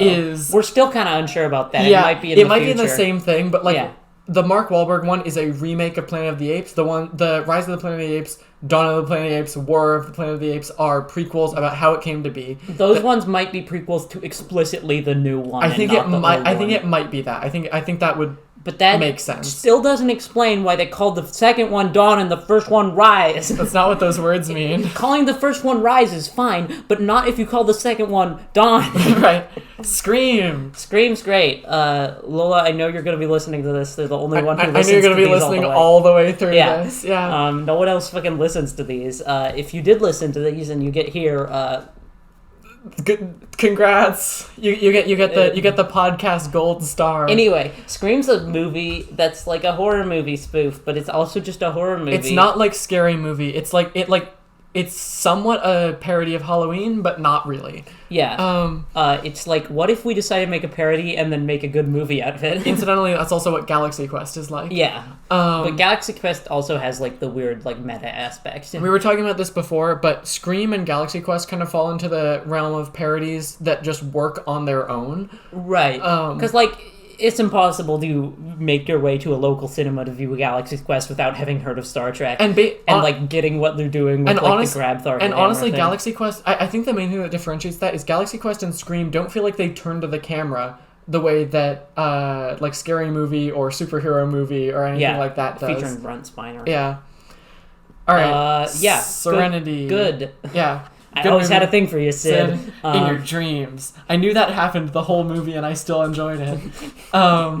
Anyway, Serenity is the movie of Firefly. I've never seen it. It has the worst cover imaginable. The one on here is fine. It has a very, very, very good Blu-ray cover that we have. I mean, it's okay. But it's not very good. But the letterbox and general promotional cover is so bad. I don't understand. It's just... it's River just doing some sort of cool ninja pose on a white background with everyone else just kind of standing behind her. They're waiting for her to activate her ninja abilities, right. I guess. Anyway, it's good that this movie exists because otherwise Firefly would end with basically no conclusion. Yeah, I've heard it's not it's not like Fire. It's not good like Firefly, but it's still good. Not good like Fortnite. Not good like Firefly though. Yeah. Sicario? Sicario. I'm going to use this time to talk about other Denis Villeneuve movies I like. Okay. Because I've never seen this movie. It has Benicio del Toro, who's in Last Jedi. Yeah, as DJ, which stands for Don't Join. Need a lift? Sorry, kid. It's just business. I've heard of it's good. It's about the cartels and the FBI or something. I really, really like Arrival, and Dune, and Blade Runner, of course. I already talked about Blade Runner. So I'm going to talk about Arrival for a little bit. Arrival is a really, really cool movie about, linguistics with aliens who have visited, and their language doesn't work anything like ours, and we have to figure out how to communicate with them. To serve man. It's kind of like the Star Trek episode. It's a lot like Darmok, yeah. I don't know. That's a good movie. Denis Villeneuve is he would like you to enjoy this short film made for the film Blade Runner 2049. Why does he say that? That's on the special features of 2049 when you're watching the promotional 5-minute videos 5-minute short films they made. Yeah. He says, "Hi, I'm Denis Villeneuve, and I would like to." That's where you learn that his name is pronounced in a way that. Not Dennis Villeneuve, yeah. Brings a tear to your eye. Anyway, we are about to talk about The Simpsons for 12 minutes. Get ready. The Simpsons is my favorite show of all time. I could talk about this for 12 hours. I probably have. Right. I mean, over your life, you probably talked about The Simpsons for a year. Yeah, The Simpsons has been my favorite show for close to a decade now, 7 years. I like it a lot, too. So I'm just going to go in order. First off, The Simpsons box sets are awesome. They are basically the standard through which I judge every other box set through. Not because they're perfect, but because they're as good as can reasonably be expected from everybody. Right. The menus are great. I like how they have Bart do something every time you move through the menus. Yeah, there's something interesting in each part of the sets. I like the way the sets are packaged a lot. Yeah, they're very nice. They look uniform on a... Right, they're boxes. That's a very good thing about them. They're boxes. They're not just plastic cases. Right. Their paper is another thing. Well, they're cardstock, but yeah. The another thing I like about it is consistency. For the first 5 seasons, All of the box sets have a picture of the Simpsons television with the Simpsons on the couch in a different, like, zany way. Like, in the second one, I'm pretty sure their heads are switched. The third one, they're, like, falling over or something. Anyway. Interestingly, the slipcovers are just the outline of that. And and you can, like, see the full scene inside on the part that sticks through the slipcovers. It's very cool. Anyway. What I like is this is how, when you make more box sets than you were expecting, you change it to a different thing, and then you stay consistent with that. You don't just do whatever you want for the rest of this show. Right, you just keep going. So they switched to having a main character, a main Simpsons family member on the front of each box. With their eye. Yeah. Oh, yeah, it is their eye, except for Maggie. Is it always their eye? Nope, for the last three, it's not their eyes. Yeah, but for Homer 6 and and Marge 7. it is. Yeah. Anyway, yeah, so that's cool. I like how they sort of established a new formula, and then they broke it in season 19. But The Simpsons ended in season 8. What are you talking about? There's something we should talk about with the 6th season. Well, we'll talk about that when we get to it. Anyway, I'm just going to go through my opinions on each season. Cool. Season 1, this is the show Matt Groening made. When you praise Matt Groening, this is the show you are praising. Stop! This is the season that, where Skinner's, like, from a really low angle, and then people say pathetic over it. Yeah. Animation issues abound. It's basically a sitcom. It's not really a, like... Parody of sitcoms. Parody of a sitcom. It has the bus stop crew. Yeah, it does have... I also use YouTube in the month of April 2023. I just saw the video. Everyone's seen that video. You saw that video, It's so, like, widespread. It's a cool video. Favorite episode from season 1, probably Life in the Fast Lane or Krusty Gets Busted. Season 2 is sort of where The Simpsons began to transition into what it is now. You can totally see, like... Which is, like, the... Basically... definition of adult comedies. Almost every major secondary characters was introduced in season 2 or 3. Notable ones like Dr. Hibbert. I'm drawing a blank right now, but there's tons of them. Mo, I think. No, Mo is in Mo season introduced 1. In season 2? But there's a bunch in season 2. All of the me. wacky characters you know and love. Just trust me. What about Lenny and Carl? Lenny and Carl, yeah, they're formally introduced in season 2. There's like Beta Lenny and Beta Carl in I'm Lenny. This is Carl and Homer. I'm Lenny. Favorite season 2 episode? I'd have to think about it, but one that immediately comes to mind is Oh Brother, Where Art Thou? Season 3. Where Bart Thou? No, that's a season 21 episode. It's really not good. It's like the Much Ado About Nothing, Much Ado About Something. I do not like to be reminded that episode exists. Yeah.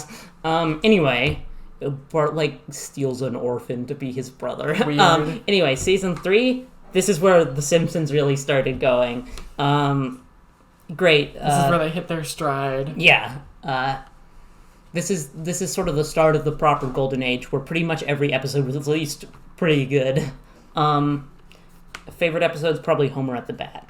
That is a great episode. This is where we're like entering the part where I've started talking, where I've started like showing you stuff. So I'll start knowing what you're talking about. Yeah. Season 4 is sort of, honestly, it's a step back from the zaniness of season 3. I think season 4 is probably the. And I say that, and then I remember the monorail episode is in this season. Right. But anyway, season 4 is probably the best at like properly parodying a sitcom. Right.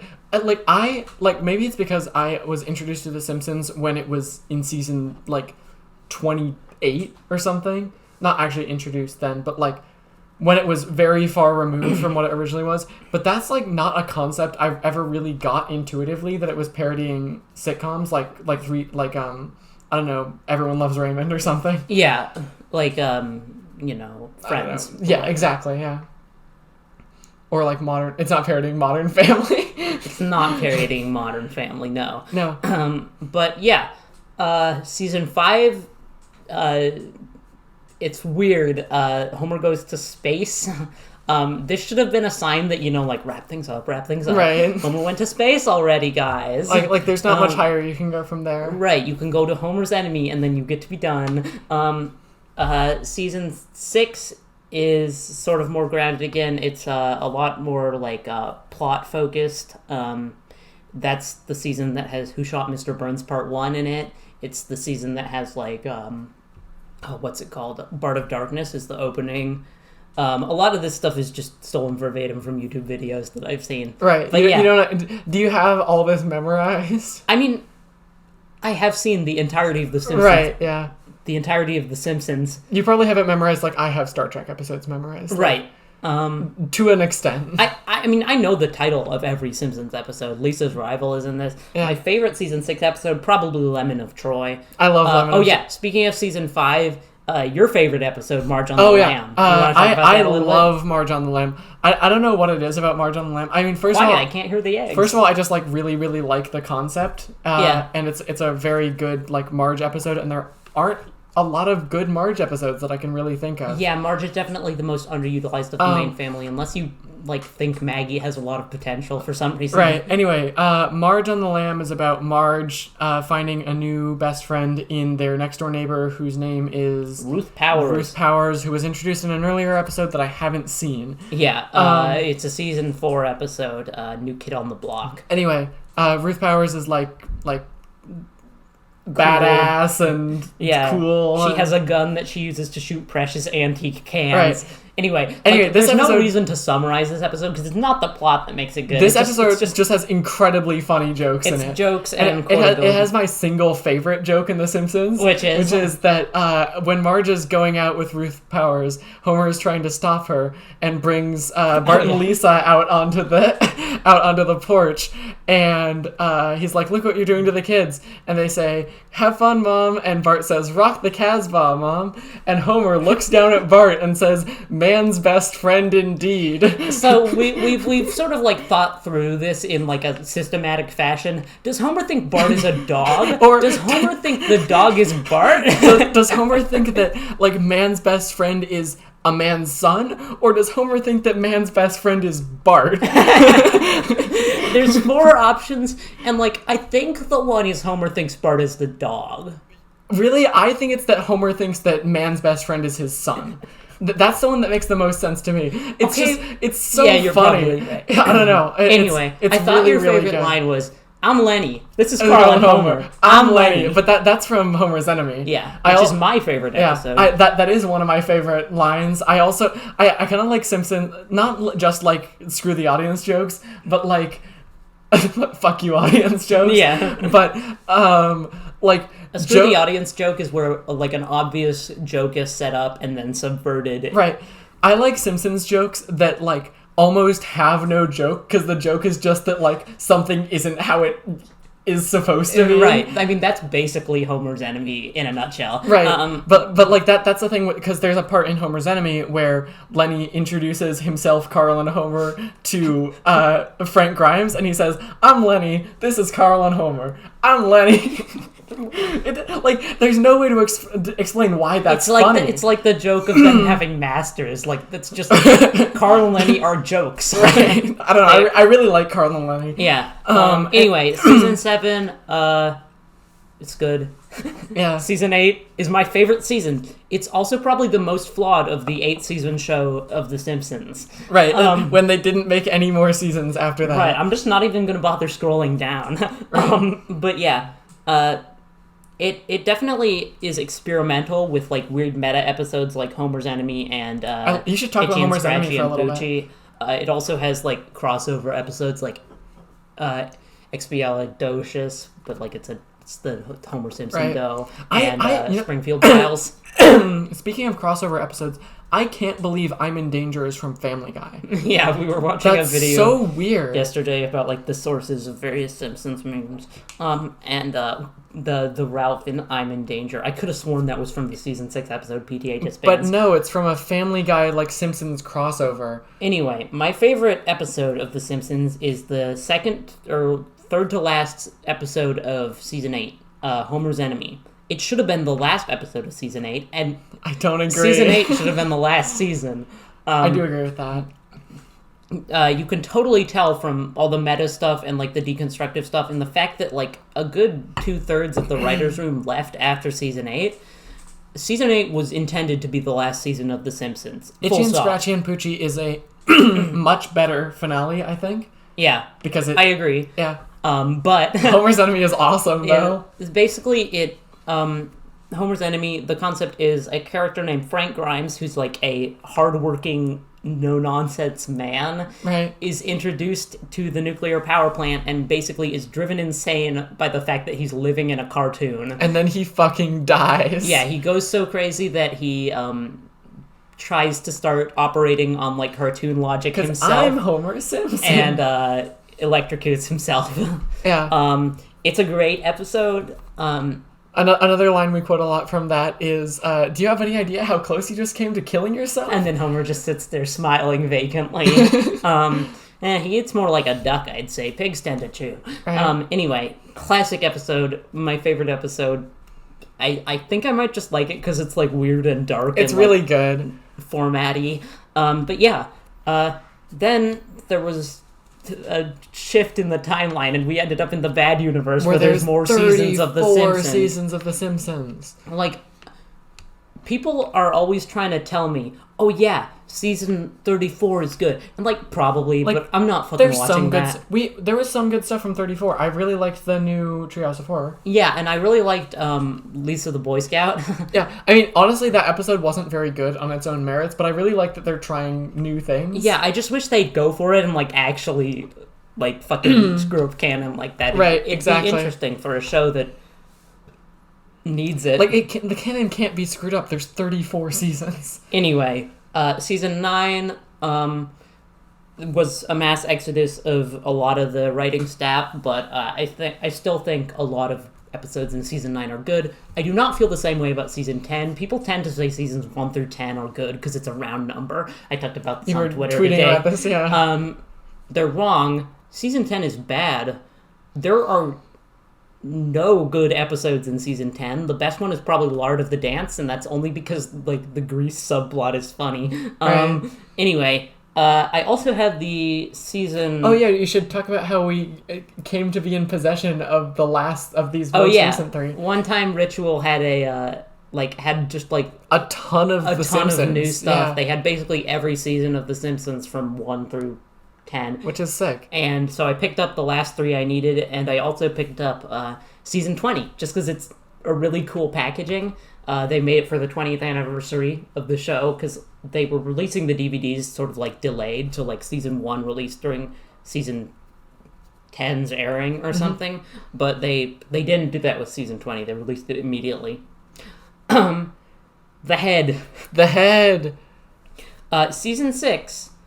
You know how I just praised The Simpsons on it being like consistent with its boxes? Well, they did that at gunpoint because season 6 originally came in like a stupid plastic head that looks like Homer. And this needs to be explained in even more detail, because when you first explained it to me, I thought it was like a bust. It's not a bust. It's flat, and it's flimsy plastic. Yeah, like a soda cup. Yeah, exactly. And it's got like a molded nose in the front. If it were perfectly flat and just in the shape of a head, like that's stupid. But it's too tall too, and it has like thin connecting parts at the bottom that make it so that you can't make it look good on a shelf. Right, so we just have ours propped up. Yeah, it's anyway, displayed. On eBay, I bought the season 6 one, and the picture was of the regular one that they produced in response to The Head, and they very sent sarcastically me the in head. response to The Head. So I bought the European version. Europe never got a head.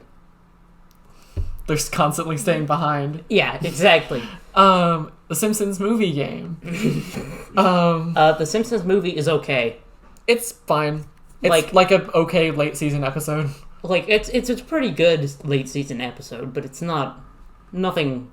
I like the part where Bart says, "I'm troubled." Yeah. Are you drinking whiskey? I'm troubled. There's a really weird decision where they show Bart's penis in this movie. They do that. Why? Like I understand the joke is very funny. Like, he's skateboarding down the street naked, and there's like an increasingly contrived series of events to make sure that he's always censored. And then there's just a head with a big hole in it that shows his penis for a full 5 seconds. Like, that joke is fine. It's very strange to do it with a 10-year-old character. Right. They could have done it with Homer. They could have showed Homer's massive schlong. Right. Or like Lenny. I'm not gonna get into the inconsistent canon of Homer's schlong size. Right. Flanders has a giant schlong. Right. That's canon. That is legitimately canon. It's very strange. All right, Snowpiercer. Snowpiercer is a Bong Joon-ho is an early Bong Joon-ho movie. He's the guy who made Parasite. Oh. Why don't we have a Parasite Blu-ray? I would have something to say about that. We really should. That movie's great. But Snowpiercer is pretty good. It has Chris Evans. It's one of like Chris Evans' serious non-Captain America roles, like Knives Out. Right. I wouldn't really call that it's serious. It's not serious, but it feels more like real acting than playing Captain America. Right. Like where he doesn't have to like throw things and quip every couple seconds. Right, exactly. Like there's nothing wrong with like his acting in Captain America: The First Avenger, but by like Civil War, maybe Infinity War, he's kind of just more of a, I don't know. It's hard to describe. Okay. He's a comic book character. I have no idea what you're talking about. He's not a cool character. Anyway, Snowpiercer is about people on a train in a world where everything is frozen, and the world and like the rich people are at the front of the train and the poor people are all stuck in the back. Okay. Parasite. Yeah, I'm noticing a theme here. Sonic the Hedgehog movie. This movie's okay. I saw this movie in theaters when it came out. I did too. I think I saw this movie on Valentine's Day, the day it came out. It came out on Valentine's Day, didn't it? I'm pretty sure I saw it a little bit later. This movie's all right. It's like... It's because you were kissing Sonic on his little mouth. Right, I was the first American to kiss Sonic on his little mouth. I like a lot of things about this movie. I don't like the fucking guy. Yeah, I don't like the fucking guy whose name's like Chris or Ted or some shit. I can't remember. Remember. Yeah, Donut Lord. Donut Lord. He's the weakest link. No, this is a Sonic movie. Yeah. There's also like his asshole brother or something who's like a fucking mall cop or something. I don't know. That movie actually kind of sucks. But it does have Sonic, and it does have Jim Carrey as Eggman. It sets up things to come. And Jim Carrey is like annoying, but Eggman is annoying, so it works. Nathan, log off. Yeah. He's not going to make it this far. Sonic 2, on the other hand, is a masterpiece. It's a 5 out of 5 movie. It's a good movie. On Letterboxd, it doesn't get a 4.5. It gets a 5 out of 5. Because it's better. Yeah, it's better than that. It's pretty good. It has Sonic in it, and he like turns gold. It's pretty cool. It's got Idris Elba as Knuckles. Idris Elba of Star Trek Beyond fame. Oh, classic. I remember when he was in The Thing. Right. It has, I don't know, but it's the voice actress for Tails. As Tails. Wait, the actual one? Yeah. Oh, that's cool. Good. I didn't know that. Yeah, no. I kind of feel like they should have done that for all of them. But I like Idris Elba as Knuckles. Knuckles is really good. Knuckles' voice in the games has always been kind of lame. So, right. I never had a problem with it, but it's just like, hey, I'm Knuckles. I wonder who they're going to cast for Shadow. I don't know, like Jeff Goldblum. Anyway. Neil Patrick Harris. Neil Patrick Harris is Shadow. Huh. No. Alright. Spider-Man, the Sam Raimi one. We have the first one and the third one. It's not like an intentional choice to exclude the second one, even though the second one's probably the best one. The second one is definitely my least favorite of the three. It's probably compositionally the best one. My favorite is the third one. First one, but the third one in reality. So, yeah. People are, we're just going to talk about the trilogy. People are so fucking wrong about Spider-Man 3. It's so good. People are like, oh, it's too, silly, and it's too cluttered. Camp? No, it's awesome. So good. I like how he turns evil and, makes his hair evil and, attacks people with a coat and stuff. Go make me some cookies with nuts in them. It is a genius movie. And, there's just really good scenes in it. You didn't keep any, did you? The scene where he turns into Sandman, not Spider-Man, but where the Cliff, or... What's his name? Flint Marko. Flint Marko. I was thinking Cliff Marko. Yeah. I was actually thinking Cliff Briscoe. I don't know who any of that is. Yeah. Anyway, Dyson Boer. Anyway, when Flint Marko turns into Sandman, there's this really, really cool, entirely 3D animated sequence where he's trying to stand up. It's really, really cool. And Cliff Briscoe is the guy who sells you dinosaurs in Fallout New Vegas. Okay, I would have bet literal money it was a fucking Fallout New Vegas thing. I don't know how I knew. Yeah. He's in the Dinky the Dinosaur thing in Novak. Well, oh yeah. Also, another great scene in the third one is when Spider-Man kills Sandman in the sewer. Good riddance. He should have died there. I also like when Spider-Man throws a bomb at Harry's face. Oh yeah. And the when they're fighting, like, there's the meme part at the end when he's fighting, like, New Green Goblin. Clotheslines his friend James Franco down an alleyway and kills him. But, like, actually, that whole fight scene is really good. That sequence is really, really good. And then... I like the slow motion where he has the ring that Aunt May gave him. It's so... No, I genuinely think that scene is genius because the clotheslining at the end isn't, like, the movie being bad. It's intentionally funny. They cut from really rapidly moving camera to a single still camera shot of him just going, like, falling down the fucking dumpster. Awesome. Anyway, that movie is great. Sam the first Raimi's one a genius. is also great. The second one is also great. It's just feels a little bit too slow. Yeah, Judas Knox is in love with a certain person from the second one. Yeah, we'll see if Judas listens to this, if we made a fan out of him. Hope so. All right.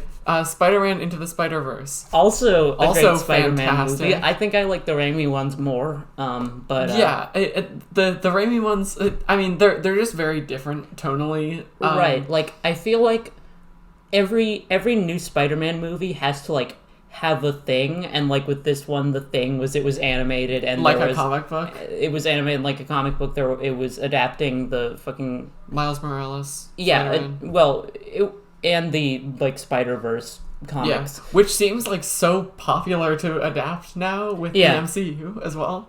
But I mean, it's like a famous Spider-Man arc. But anyway, I know it's just funny that there's animated and live action ones going on at the same time. Yeah.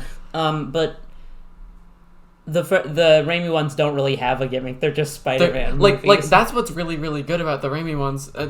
Tricked, we're not talking about Spider-Verse, we're talking about the Raimi ones some more. I just washed my hands. That's why they're wet. See, it counts. We talked about it. The genius of the Raimi ones is that they are purely Spider-Man movies. They're not connected with an extended universe, and he doesn't have to battle aliens from space. He just battles, like, a guy in a suit who's gonna kill some people. And then, like, another guy who got stuff stuck to his back because he's a moron. They're just really, really good. And anyway. I mean, okay, in the third one he does battle an alien parasite from space. Okay, but, like, he's still just, like, a guy is the thing. Like, right, Eddie Brock is just kind of an asshole. He's not, like, shooting and killing people en masse or anything. Right, I don't know. Anyway, Star Trek II, The Wrath of Khan.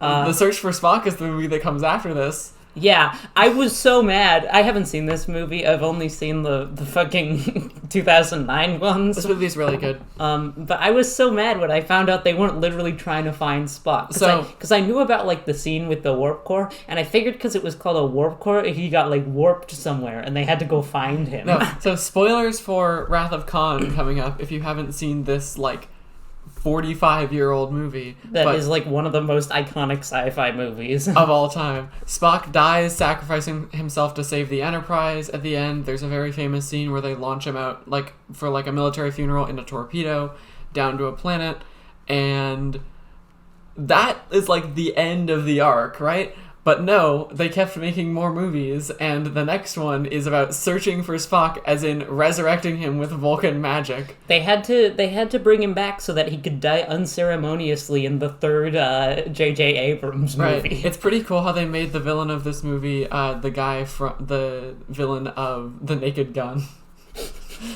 Oh yeah, it's Ricardo Montalban.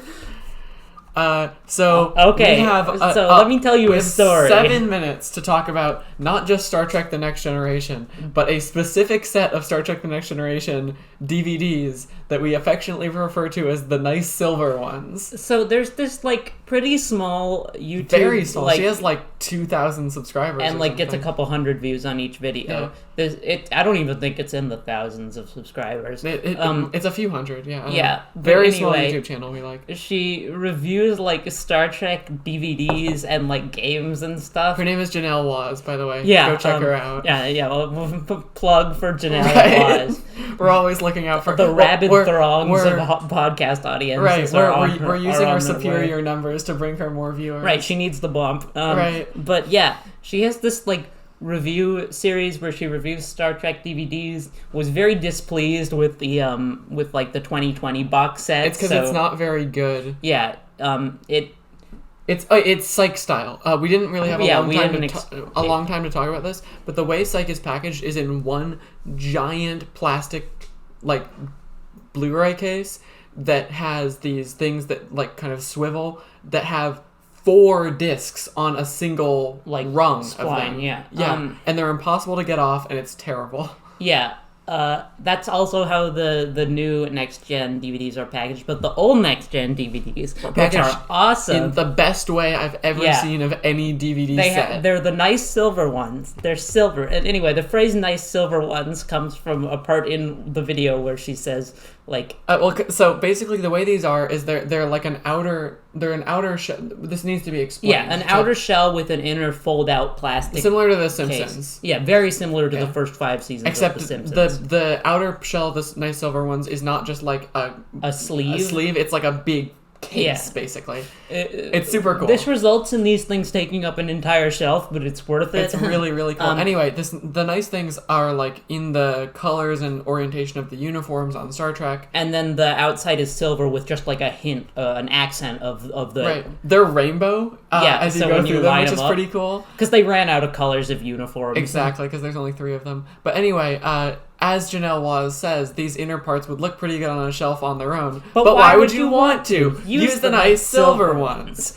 So anyway, we've been watching through Star Trek The Next Generation, but we're only like most of the way through season 2. It's a really long show. Yeah, and it's really it's really hard to binge this show because, especially at the start, there are some just bad episodes, and like I don't. We've been waiting to see what happens with Riker's fucking dad, and I don't want to fucking see what happens with his dad, but we're not going to skip an episode. 21st century TV does not compare to the sheer, like, scale of Star Trek, because, like, the new Stranger Things season has hour-long episodes, and there's, like, 8 of them. Mm-hmm. Star Trek has 26 hour-long episodes. Yeah, except for season 2, which was a little short because of a writer's strike. Yeah. But yeah. Yeah, this show will take a really long time to get through. Yeah. We also have the nice silver ones, in case you're wondering. Season 1 has, like, no good episodes. There's a couple of good episodes. You know that The Naked Now was one of my favorite episodes when I first watched the show? Why? I was, like, 10. I thought it was funny how they were all drunk and I didn't get all, like, the sex. Oh.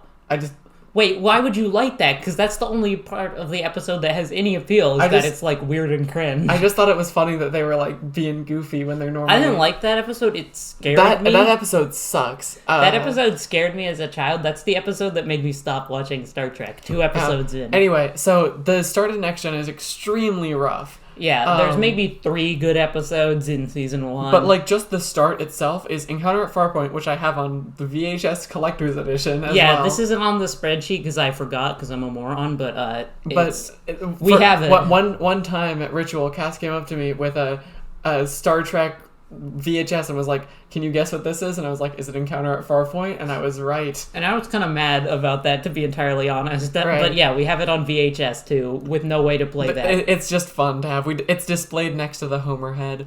Right.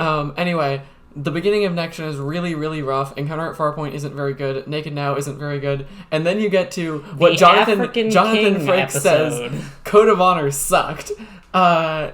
Episode 3, I think, is Code of Honor, which is an episode in which Tasha Yar gets, like, kidnapped by an alien race who are just, like, African. Yeah. Like, they're just, like, an African tribe. And I'm pretty sure she has to, like, fight someone with, like, a ball on a chain. It's genuinely so funny. She has to fight someone, like, inside a jungle gym for her freedom or something. Man. It's a very TOS episode. Yeah, like...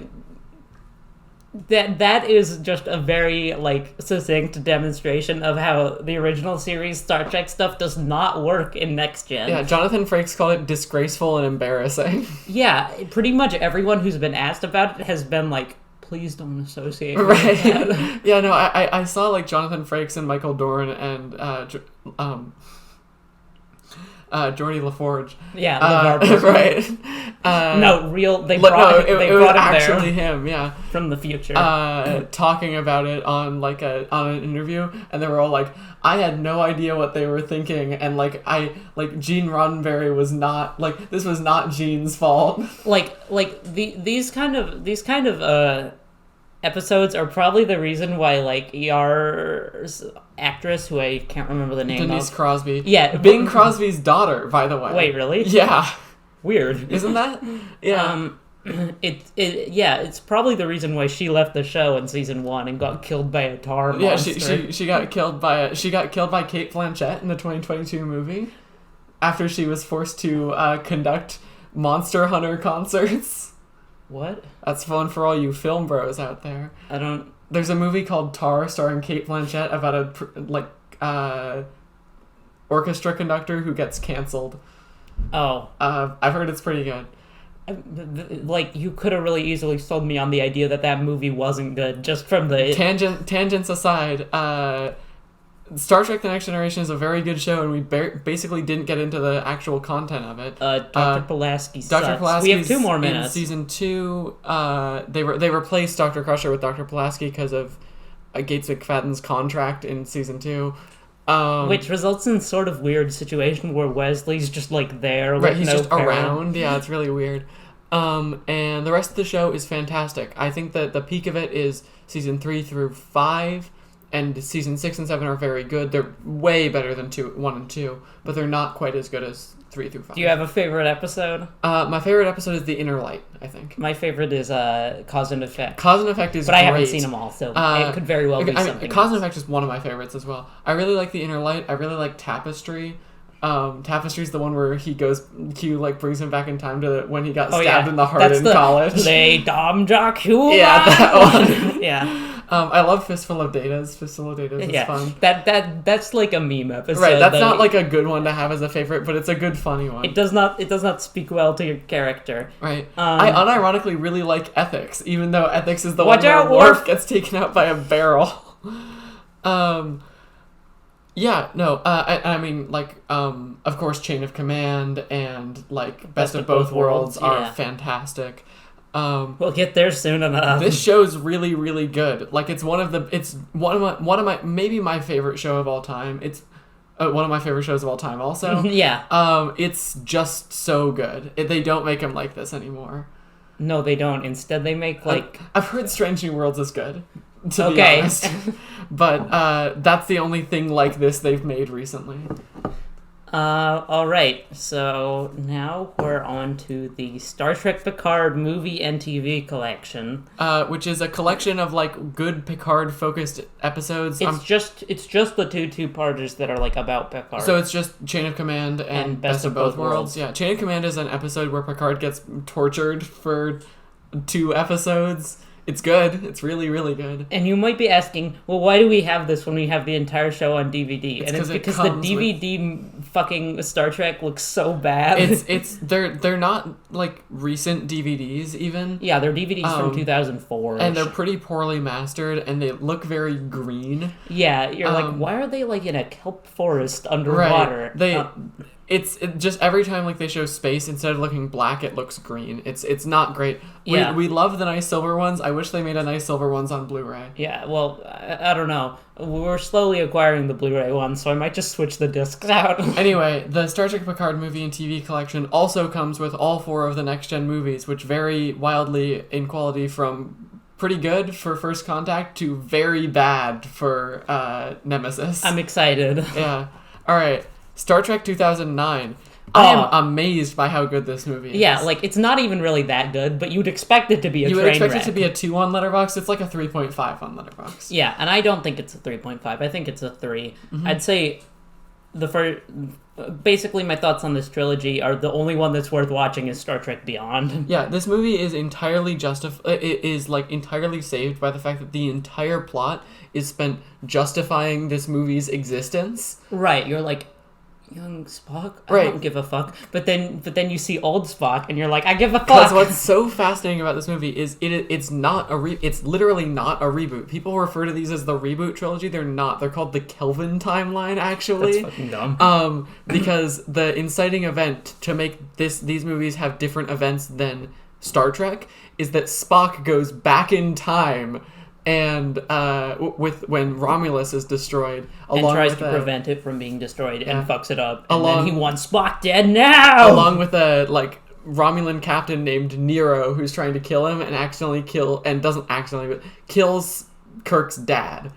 Oh yeah, which is the main thing that changes. Oh, it's called the Kelvin timeline because Kirk's dad was on the USS Kelvin, which is the thing that got changed. Wait, I thought it was the train. Oh no, because he didn't end up stopping it. Yeah, exactly. So the only thing that changed was Nero decided to be an asshole because he knew it could have been stopped. Anyway, Nero destroys Vulcan because he saw Romulus get destroyed. Because it's Star Wars. it's a very Star Wars, Star Trek movie. All the casting is good. I can do that. Yeah. I really like Anton Yelchin as Chekhov. It's so fucking goofy. Say enemy vessels. Yeah. Anton Yelchin died by being run over by his own car. It's really sad. Yeah, and they didn't even get it on camera. Shut the fuck up. Star Trek Into Darkness is a weird remake of Wrath of Khan that isn't even really a remake of Wrath of Khan. You said it was a remake of the Khan episode more? It's more a remake of the Khan episode that ends very, very similar to Wrath of Khan, with the roles reversed, where Kirk sacrifices himself, and then Spock very goofily yells, Khan, like in the movie. Remember that thing from Wrath of Khan? I don't, because I haven't seen it, I could tell that they were this is from Wrath of Khan. What's so funny is in Wrath of Khan, Kirk doesn't yell Khan when Spock dies, he yells Khan when Khan, traps him underground. No! Anyway, this movie is okay. Eggs Benedict Cumberbatch as Khan, which is weird. His crew is in torpedoes. He's like a fucking robot. I don't know what the director it was JJ. What did he tell him to do? Act like you're made of CGI? He just doesn't move like a human. Right. And it's not in an intentional way. It's weird. Anyway, Star Trek Beyond is a pretty good movie. It's the only good one. It's the only Kelvin timeline movie that really feels like a Star Trek movie, where it's because it's not directed by J.J. Abrams. Because the Star Trek movies are basically just really long, elaborate, high concept episodes, and that's what Beyond feels like for the most part. It's directed by Justin Lin, the Fast and Furious guy. There's a really stupid scene near the end of this movie where they play 80s music on a fucking on the fucking Enterprise to blow up these drones. There's a swarm of drones, and to disrupt their frequency, they play Sabotage by the Beastie Boys and kind of surf the wave of them while destroying them. It's so incredibly It would be very cool stupid. in any other movie. Oh, it would not be cool in any other movie. Okay, but it's stupid as shit anywhere. It would be acceptable in another movie. It's just so. And the wah from that song, they sync up with the starbase that they're defending, doing it on their thing and destroying a whole bunch of them. Oh my god, it's so incredibly stupid. Dumb. No, but this one's really funny. It's the only one where Bones gets anything to do. Right, and Bones is actually like he is in the original series, because he's older, feuding with Spock. He's closer to original series Bones than also any of the Carl other Urban as Bones is such an inspired choice. Yeah, I mean, to be honest, that's maybe it's just because I don't really like the original series, but that's the only one of those that has supplanted the original. 100%. Chekhov has kind of supplanted the original. Yeah, because Chekhov was a nothing character. Chekhov's point in Star Trek was to show that the Cold War would eventually end. Yeah. Anyway, Star Wars. 3 movies, which means we get 20 seconds each. The first one's good, the second one's good, the third one's good. Yeah. These are good movies. Maybe I'm going against all of Western science fiction here. I think these movies are pretty good. Yeah. Don't let society program you to think these movies are bad. They're lying. Everyone's Empire Strikes Back is the worst movie I've ever seen. Yeah. Sidoni's always my girlfriend fell asleep during this movie. Did that happen? Yeah. I'm sure it wasn't her fault. No. I don't know. These movies are quite good. My favorite is probably Star Wars. Really? Yeah. Ugh. I like Empire a lot, but I don't know. Star Wars is just very, very Anyway, good, the DVD set I have is like nice and silver. It's cool. And it's a box set. Allegedly. It's got like an embossed silver thing of the first movie's cover. And you'd expect there to be a corresponding gold one for the prequel trilogy. And maybe a bronze one for the sequel trilogy. I mean, these DVDs are before. I know, yeah. Pre-Disney but they could acquisition. Make it. But yeah, instead, it's just silver. And I mean, like, it looks nice, but it definitely feels like something missing, especially when it says 456 in giant Roman numerals on the spine. Right. I wish my spine said that. just like different parts down your back. Yeah. Yeah, no. Anyway, we also have these movies on Blu-ray. Yeah, the Blu-ray's really nice. Experience Yoda in never-before-seen quality. Right, where you can really tell he's a puppet. Yeah. The puppeteering in that movie is really good, but you can tell. You know what I was thinking about the other day? What? If these movies like had kind of flopped, how much Yoda like as a name and a character would be like such a glup shitto thing. Like Yoda doesn't seem like a weird name at all to me, right? Because he's so culturally just constant. Like Chewbacca. No, not at all. Kenobi, but imagine if this was like Flash Gordon or something, if it turned into like Flash Gordon or something, and you were like, Yoda, that's a dumb name. And you were like Emperor Zergius or whatever. Right, exactly. You'd sound like an asshole. Yeah. Anyway, The Force Awakens. Yeah, The Force Awakens. This comes in a black Blu-ray case. For some reason. Because the world just couldn't handle blue Force Awakens. I don't understand why. I mean, it looks really nice. All Blu-ray cases should have been black, right, if you ask me. Like that's 100% how it should have been from the start, but now that we're like this, you can't like start doing that. Right. I'm happy they've like reversed, like turned it into that for 4K Ultra HD. I wish it didn't say 4K Ultra HD. Like I wish that wasn't the logo didn't look terrible. I wish that wasn't the name of the format, because that's gonna age so badly. Yeah. It's like the old Blu-rays that say like the definition of high quality on them. Yeah, the highest definition possible. Right, like this is going to age badly in like a decade. Anyway, the first half of this movie is really good. The second half is okay. The second half is A New Hope bullshit with some good stuff in it. It's a new Death Star. I wish that were true, but it's bigger. Yeah. Really, they wish it was true. Right, I wish that was true. Anyway, Last Jedi. I have bad opinions on this movie. I'm gonna put that straight out, but I like this movie. I don't like this movie. It's stupid and bad. I think this movie has a lot of really, really good things going for it. Oh, sure. But it's a, like you can say, oh man, there's chunks of gold in this shit, but I'm not gonna start digging. I think that I don't like Admiral Holdo that much as a character. Oh, she's awful. But I think the Holdo maneuver is really, really cool. Oh yeah, that's awesome, but it totally should have been Leia. And I know this is like the oldest trick in the book when trying to improve this movie, but it should have been Leia. It should have been Leia. Why was it not Leia? Yeah. Because they wanted to keep Carrie Fisher on for another movie, I guess.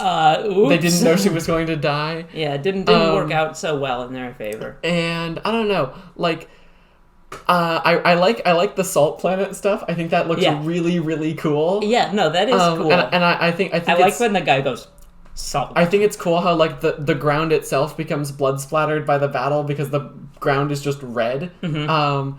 I like Snoke's throne room. I like that Snoke is just a random guy. I would like the fact that they just like randomly killed Snoke if it went anywhere, yeah. but it doesn't. Because that's the thing. They just ask you to pretend like Snoke is still there for the next movie. This movie would be so good if Rise of Skywalker actually capitalized on all the good stuff it set up. The Casino Planet, stupid. I don't like it. Yeah. I do like the part where he's like, this was pretty great, to tear him up a little, make him bleed, right. And then she's like, now it's great, and she like and fucking they, like free the horses, and then the horse immediately gets captured again. Yeah. No, and my favorite scene in this movie is where Yoda conjures a lightning strike to burn the old Jedi text, and then starts laughing like senilely. Like that scene is actually like genius in my opinion. Oh yeah, this movie is another part of Rian Johnson having to get off, because there's an incredibly funny decision made in this about this scene.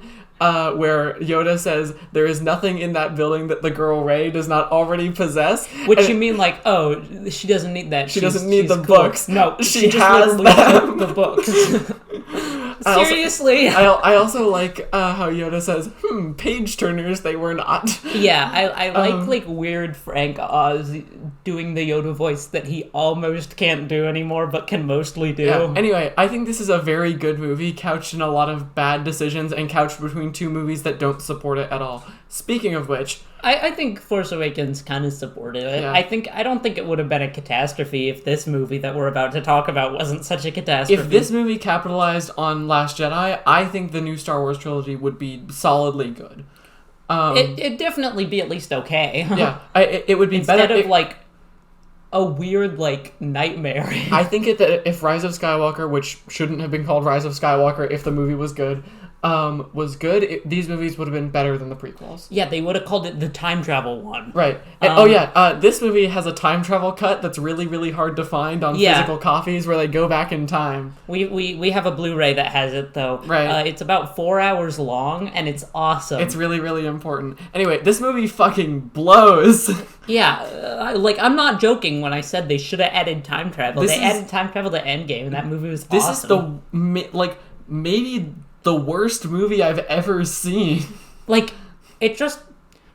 There is no point in this movie where it's legitimately enjoyable. It's not I love watching this movie as a hate watch. It's not that there's absolutely zero redeeming qualities, but it just does not work as a whole. Everything about it points to the idea that everyone involved with its production was just fucking insane. What the fuck? I don't think it's insanity. I think it's just callousness. Right. JJ didn't care because he can't write a fucking script. Right. You want to know Ray Skywalker? Some of the screenwriters, absolute garbage. Walked out after the. Some of the screenwriters for this were credited with roles in Batman v Superman and really? Justice League and stuff. And it's really weird to me that they would ever hire those people. Right. Yeah, this movie sucks. It tries to roll back everything Last Jedi did. It's clearly two movies in one, with JJ trying to complete his original, trilogy plan. I'm telling you, split this movie into two so that there's a secret, 10th episode, and it's time travel. Anyway, it's stupid. It reverses the entire theme of... it brings back the weird Star Wars, dynastic tradition stuff at the very end for no fucking reason, despite the fact that that's what the movie was that's what Last Jedi was trying to break out of. But how can I care about Rey? How can I care about her if she's not a Skywalker? Yeah, no, I don't care. Anyway. I don't care about anyone if I don't know who they're descended from in real life. Right, exactly. If they don't have the correct blood quantum, I don't care. Show me the statistics. Right. Measure Rey's skull to make sure she's really force sensitive. Yeah. Anyway, we're done with Star Wars now. I mean, she does kind of have the Coyote Mundi forehead. Yeah. Stock market for beginners. It's gonna be difficult to fill this minute. This is Yeah, well, first off, we got this at Ritual for 99 cents. I could not, probably because the title's so generic, but I could not find the cover online, so I had to take my own cover picture for the spreadsheet, which is why it looks bad. This is some sort of instructional DVD on how to invest in the stock market. Why do we have this? You bought this. Why do we have it? I really thought it would be funny, and I'm so right. We haven't seen it yet. We haven't. I think it's funnier to not know. What if the content of this is the greatest thing you've ever seen? Right. What if it's just actually a movie or something? Yeah. Well, it's like the lost cut of the end of the Magnificent Ambersons that RKO burned because they didn't have the storage space for it. I was thinking more the lost cut of the end of the Rise of Skywalker. Right. Make it into a two-part time travel movie, but, to each their own. Anyway. Super bad. Unrated edition. We haven't actually seen the unrated edition. We've only seen this movie once. This movie's quite good, which is surprising. Yeah, I bet you didn't think that, right? Right, because this is kind of what I was talking about before with, mainstream comedies, kind of.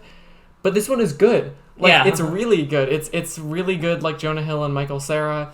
Yeah, they got what's his name? It has Bill Hader in it as well. He's one of the cops. Who's Bill Hader? He's a SNL guy. He's the guy who Andy Samberg, whose dick gets sucked by Andy Samberg in Like a Boss. You say that like I'm gonna recognize him from that 1 second you shot. Anyway, he's famous. He wrote Barry. You know the show Barry? No. Anyway, he's well known. It's a funny it's a funny it's a very funny movie. It's just I'm not about to like say this is like fine art, but I laughed a few times. It's just very, very well made. It's funny. Now, what is fine art is the Super Mario Brothers Super Show Volume 1. I unironically kind of think this and enjoy this. So the old Nintendo cartoons, specifically the Zelda show, the Super Mario Brothers Super Show, the Mario 3 and Mario World show, and the Donkey Kong Country 3D animated show, are so hard to find on physical media. Most of those have not had any sort of physical media release. The only ones that have are the Super Mario Brothers Super Show and the Donkey Kong show. And I'm pretty sure the Donkey Kong show is like some sort of unofficial bootleg, because that art did not look official. Right. I'm pretty sure it is a bootleg. This show is unironically pretty enjoyable to me.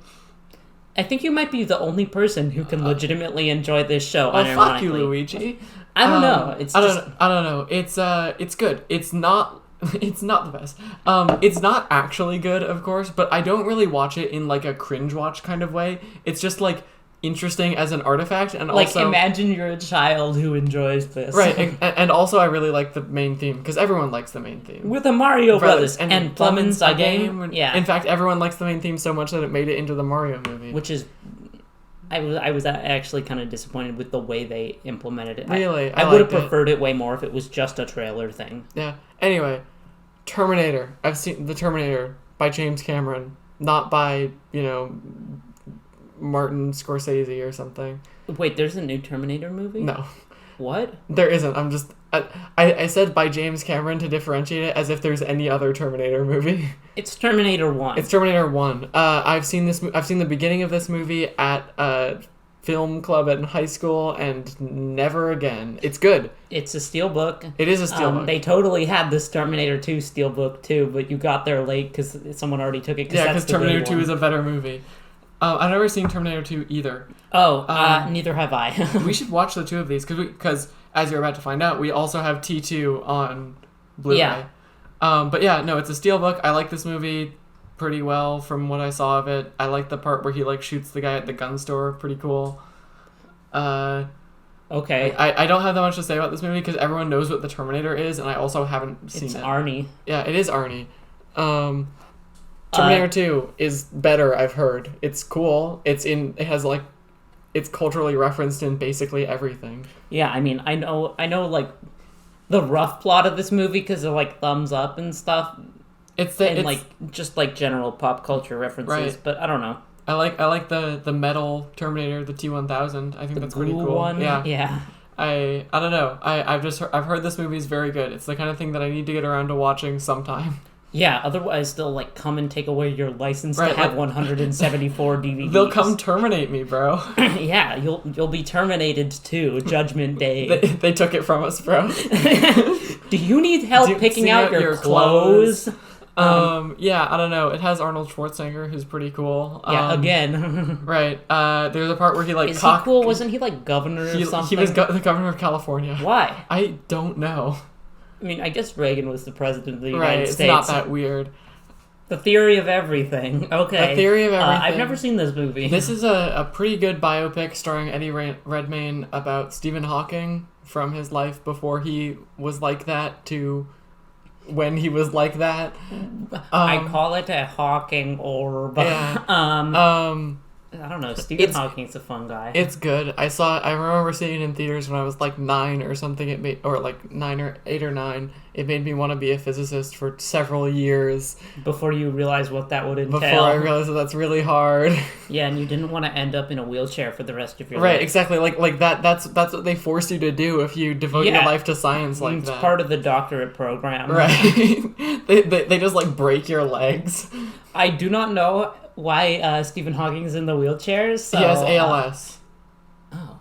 Lou Gehrig's disease. Yeah, I know what ALS is. Okay, just making sure. I think we actually had this conversation before. Oh yeah, one time when I was like almost about to fall asleep. You were like, why is Stephen Hawking like that? And I was like, are you serious? I don't know. I mean, I knew he had something. Right, yeah, no, of course. You didn't think he just like decided to be that way. I think it would be funny to talk weird. Anyway, this movie's good. Top Gun, the original one. Wahoo! One time I was like doing like a summer program at like a community center, and there was this kid who I like tried to befriend but didn't want to be my friend, and his favorite movie was Top Gun. This movie's pretty good. It's elevated by the fact that I'm really into planes, but all like this is a significantly worse plane movie than the sequel. Yeah, 100%. Like as like plane porn, it's no good. So much less of this movie is like planes, and so much more of it is some homoeroticism and some of Maverick flirting with his teacher, in which when he is going over to her house, they play Take My Breath Away. When he's at her house, they play Take My Breath Away again. And when she leaving, takes his breath away. when he's like driving away, they play it for a third time. And these are 3 separate instances of Take My Breath Away? Yeah, or is it's not just like the song the cutting show in just and out? starts. The song just starts over again over the course of like 20 minutes. So there's a part in Space Funeral 3 where the song Ain't No Rest for the Wicked by Cage the Elephant awesome. Plays over and over again every time you enter and exit a battle. No, it's just like that. Like, I saw this movie at Red Rocks, the concert venue in Colorado.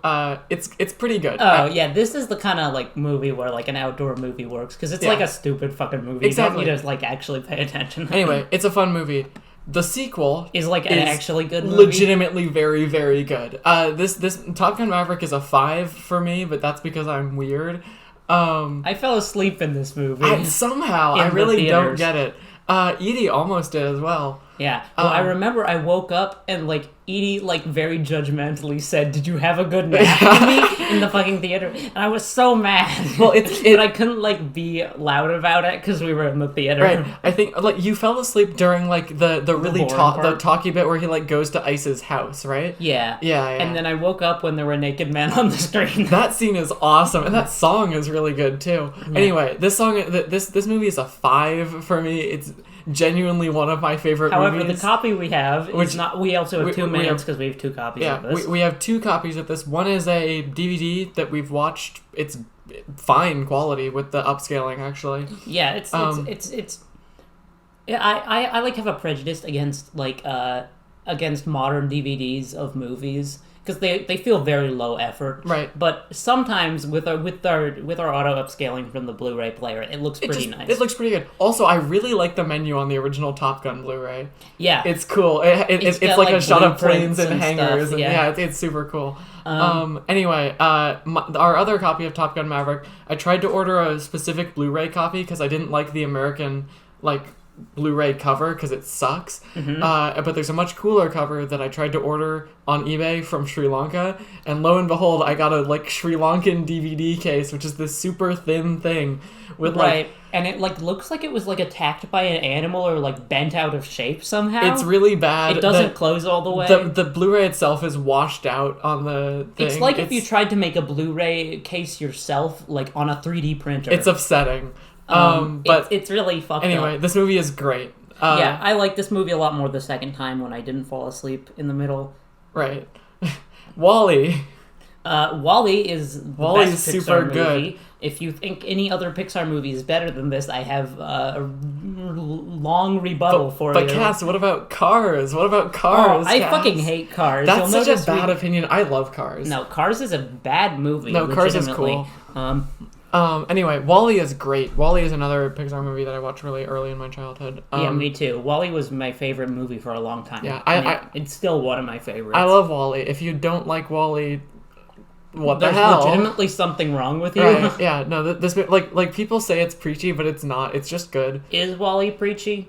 I don't know. I don't think WALL-E's preachy. WALL-E's a silly movie about a guy who just is like a guy who loves compacting around. Trash. Yeah, he loves compacting trash. Right, this guy does nothing but compact trash. Yeah, he does it all day, every day, and he has a fucking cockroach friend that made me think cockroaches were cute as a kid because they don't have them here. Right, I really like how the beginning of this movie is basically just like an extended, very good Pixar short. Yeah, exactly. It's super cool. I kind of wish the entire movie had been kept that vibe. Like, I'm fine with them going on the spaceship, but I feel like there's a little bit too much humans in the second half. Like, the beginning of WALL-E feels like high art. Yeah. Anyway. Dumb thing to say. But it does. Yeah. Anyway, Watchmen. Watchmen, the ultimate cut. This is the I other... don't really have anything to say about this movie because it's not as good as the comic. This is the other thing I got cast aside from The Matrix and The Matrix Revisited for Christmas. We found this at Al's and it's like the fucking coolest thing. It's super cool. It's like a real thick box with set with like a magnet in the flap that holds it closed. Yeah, it feels sturdy. It also comes with the complete motion comic, which is like the comic with narration occasional of the animations and stuff. It's really cool. It's probably if you're like an audiobook person, that's definitely a cool way to experience the comic. It's a good way to reread Watchmen if you've already seen Watchmen, if you already read Watchmen. Yeah, the Watchmen movie is okay. Zack Snyder. It's a Zack Snyder movie. Yeah. Like my balls. It kind of missed the point, but like the point was not like superheroes should be like this because the world is bad. Right. Like the point is if you do this, things are lame. Yeah. Superhero comics are not fun when they're not fun. Yeah. I don't know. Alan Moore was a genius. Zack Snyder doesn't really get it. Yeah. Alan Moore's still alive, isn't he? I don't know. He lives like in a fucking Quonset hut or something. He lives like the Unabomber. Yeah. Weeds. So we've watched the first couple episodes of the show. We haven't finished the first season yet. Well, we should explain what Weeds is first. Yeah. Weeds is like a semi-sitcom progenitor to Breaking Bad, where it's about a housewife in the LA suburbs. Yeah. Whose husband dies like not mysteriously, but just like has like a heart attack and dies. Yeah, like the first episode starts in media res when she's already dealing weed. Yeah, and she turns to dealing her husband weed is already for money. dead. It's pretty good. It's pretty weird. Yeah, like the pilot of this show is amazing because it's like a fucking mile a minute. Like a new plot point comes up literally every 2 minutes. Yeah, not 2 minutes. Like every 20 to 30 seconds, there is something new. They introduce something new. Yeah, and like that's kind of weird, but like when you're trying to pitch a sitcom that's not like a long form show, really. Right. Well, it is serialized as a thing, so it's not really a sitcom. It is serialized, but it has sitcom vibes. At least from the first few episodes we've watched, each episode sort of stands on its own. Right. Because like that one was about like the dispensary and yeah. All right, and we're on to our very last entry. Disney Wow World of Wonder. Oh boy, wow indeed. This is like a Blu-ray demo disc that we got at Ritual for like $3. It basically sells you on the concept of Blu-ray and has Goofy. Oh yeah, it's like narrated in part by Goofy telling you different things your Blu-ray can do. Yeah, but it also comes with a disc of hundreds of grassy fields to display on your Blu-ray TV. Like cool images that you can look at in stunning 1080p on your TV. And like this was probably cooler shit in like 2007. Right, when the thing right now, it's I do not so need funny. Goofy to fucking tell me how HD TVs work. Oh my god, it's incredible because it's not even like Goofy like narrates it. It's that this guy narrates it while Goofy reacts to the different things. Holy shit! He's like this guy's like, and your Blu-ray can here's the different qualities, and your Blu-ray can be 1080p. And Goofy's like, gosh, that's the coolest shit I've ever seen. Still be able to play my old DVDs? You betcha, Goofy. And he's like, holy shit. Okay. Holy shit, look at the waveform on that part. So yeah. That's it. That's every single one we have. Constantly growing. Like if we're insane, like in a year I might do another one of these where we talk about every new ones, additional one we get. We'll probably do solitary episodes on a At few least of these. some of these. Probably, I'm thinking maybe. I mean, definitely Midnight Run is one of them. The Matrix, definitely. Probably. I would love to do Top Gun Maverick, but I don't know if you would. This do that. does not preclude us from talking about we any have of a these. lot more to say about a lot of different things. Believe it or There's not, gonna be a Star Trek episode sometime. Yeah, we might do one that's like the 3 reboot movies. That's a good idea. Yeah. Timeline movies. Right. But yeah. Holly Chinowsky, everybody. Hey. Do you have anything to plug before we wrap this up? My links are in the description, like they usually are. What are I they? have a Twitter, and I have a defunct YouTube channel where I used to make like stupid edits. Okay, so what I'm hearing is that if people find this YouTube channel, they can judge everything about you now. That's true. I got like 3,000 views on one of them. That shows my immense social clout. Yeah, one of my videos is blowing up right now. Right, We'll see if I surpass you and become a better human being. What if you get like 1 million views on that? On the video of the I Have No Mouth and I Must Scream text adventure game. Honestly, it's so much of like a reference material that I could see people just kind of looking it up. Okay, but I did do like a stupid ass fucking thumbnail. Right, I don't know. I'm excited for your imminent like YouTube blow up fame. Right, where I become like someone who just like uploads clips. Yeah. Like a Hassan fan channel or something where you get 500,000 subscribers by uploading a streamer's clips, and then you start doing your own thing. I'll be rich. Yeah, sell your channel. Right. So yeah, as usual, I have Twitter at iChortle. I have this YouTube channel at this YouTube channel, and you can email me and have your mail read live on air. Right. The mailroom segment? Yeah, the mailroom segment we don't do. Right. Because no one sends it. Don't send me spam. If you send me spam, we'll kick your ass. Someone will hunt you down. Someone. Yeah. Send one of our many trained operatives. Right. The 2 best assassins. The 2 deadliest assassins west of the Mississippi. Right. We gotta do a Breaking Bad Better Call Saul episode too. Sometime. Oh yeah, definitely. Yeah. We might do that a triple feature depending on like the 3-person thing. Yeah, if we can get absolutely. Nathan in on it. That would be cool. Once we inform him with 100 plus hours of content. Yeah, we're currently like 5 episodes into Better Call Saul, so look forward to that at the end of time. Right. Yeah. Send me mail at podcastpodcast@gmail.com. Bye-bye.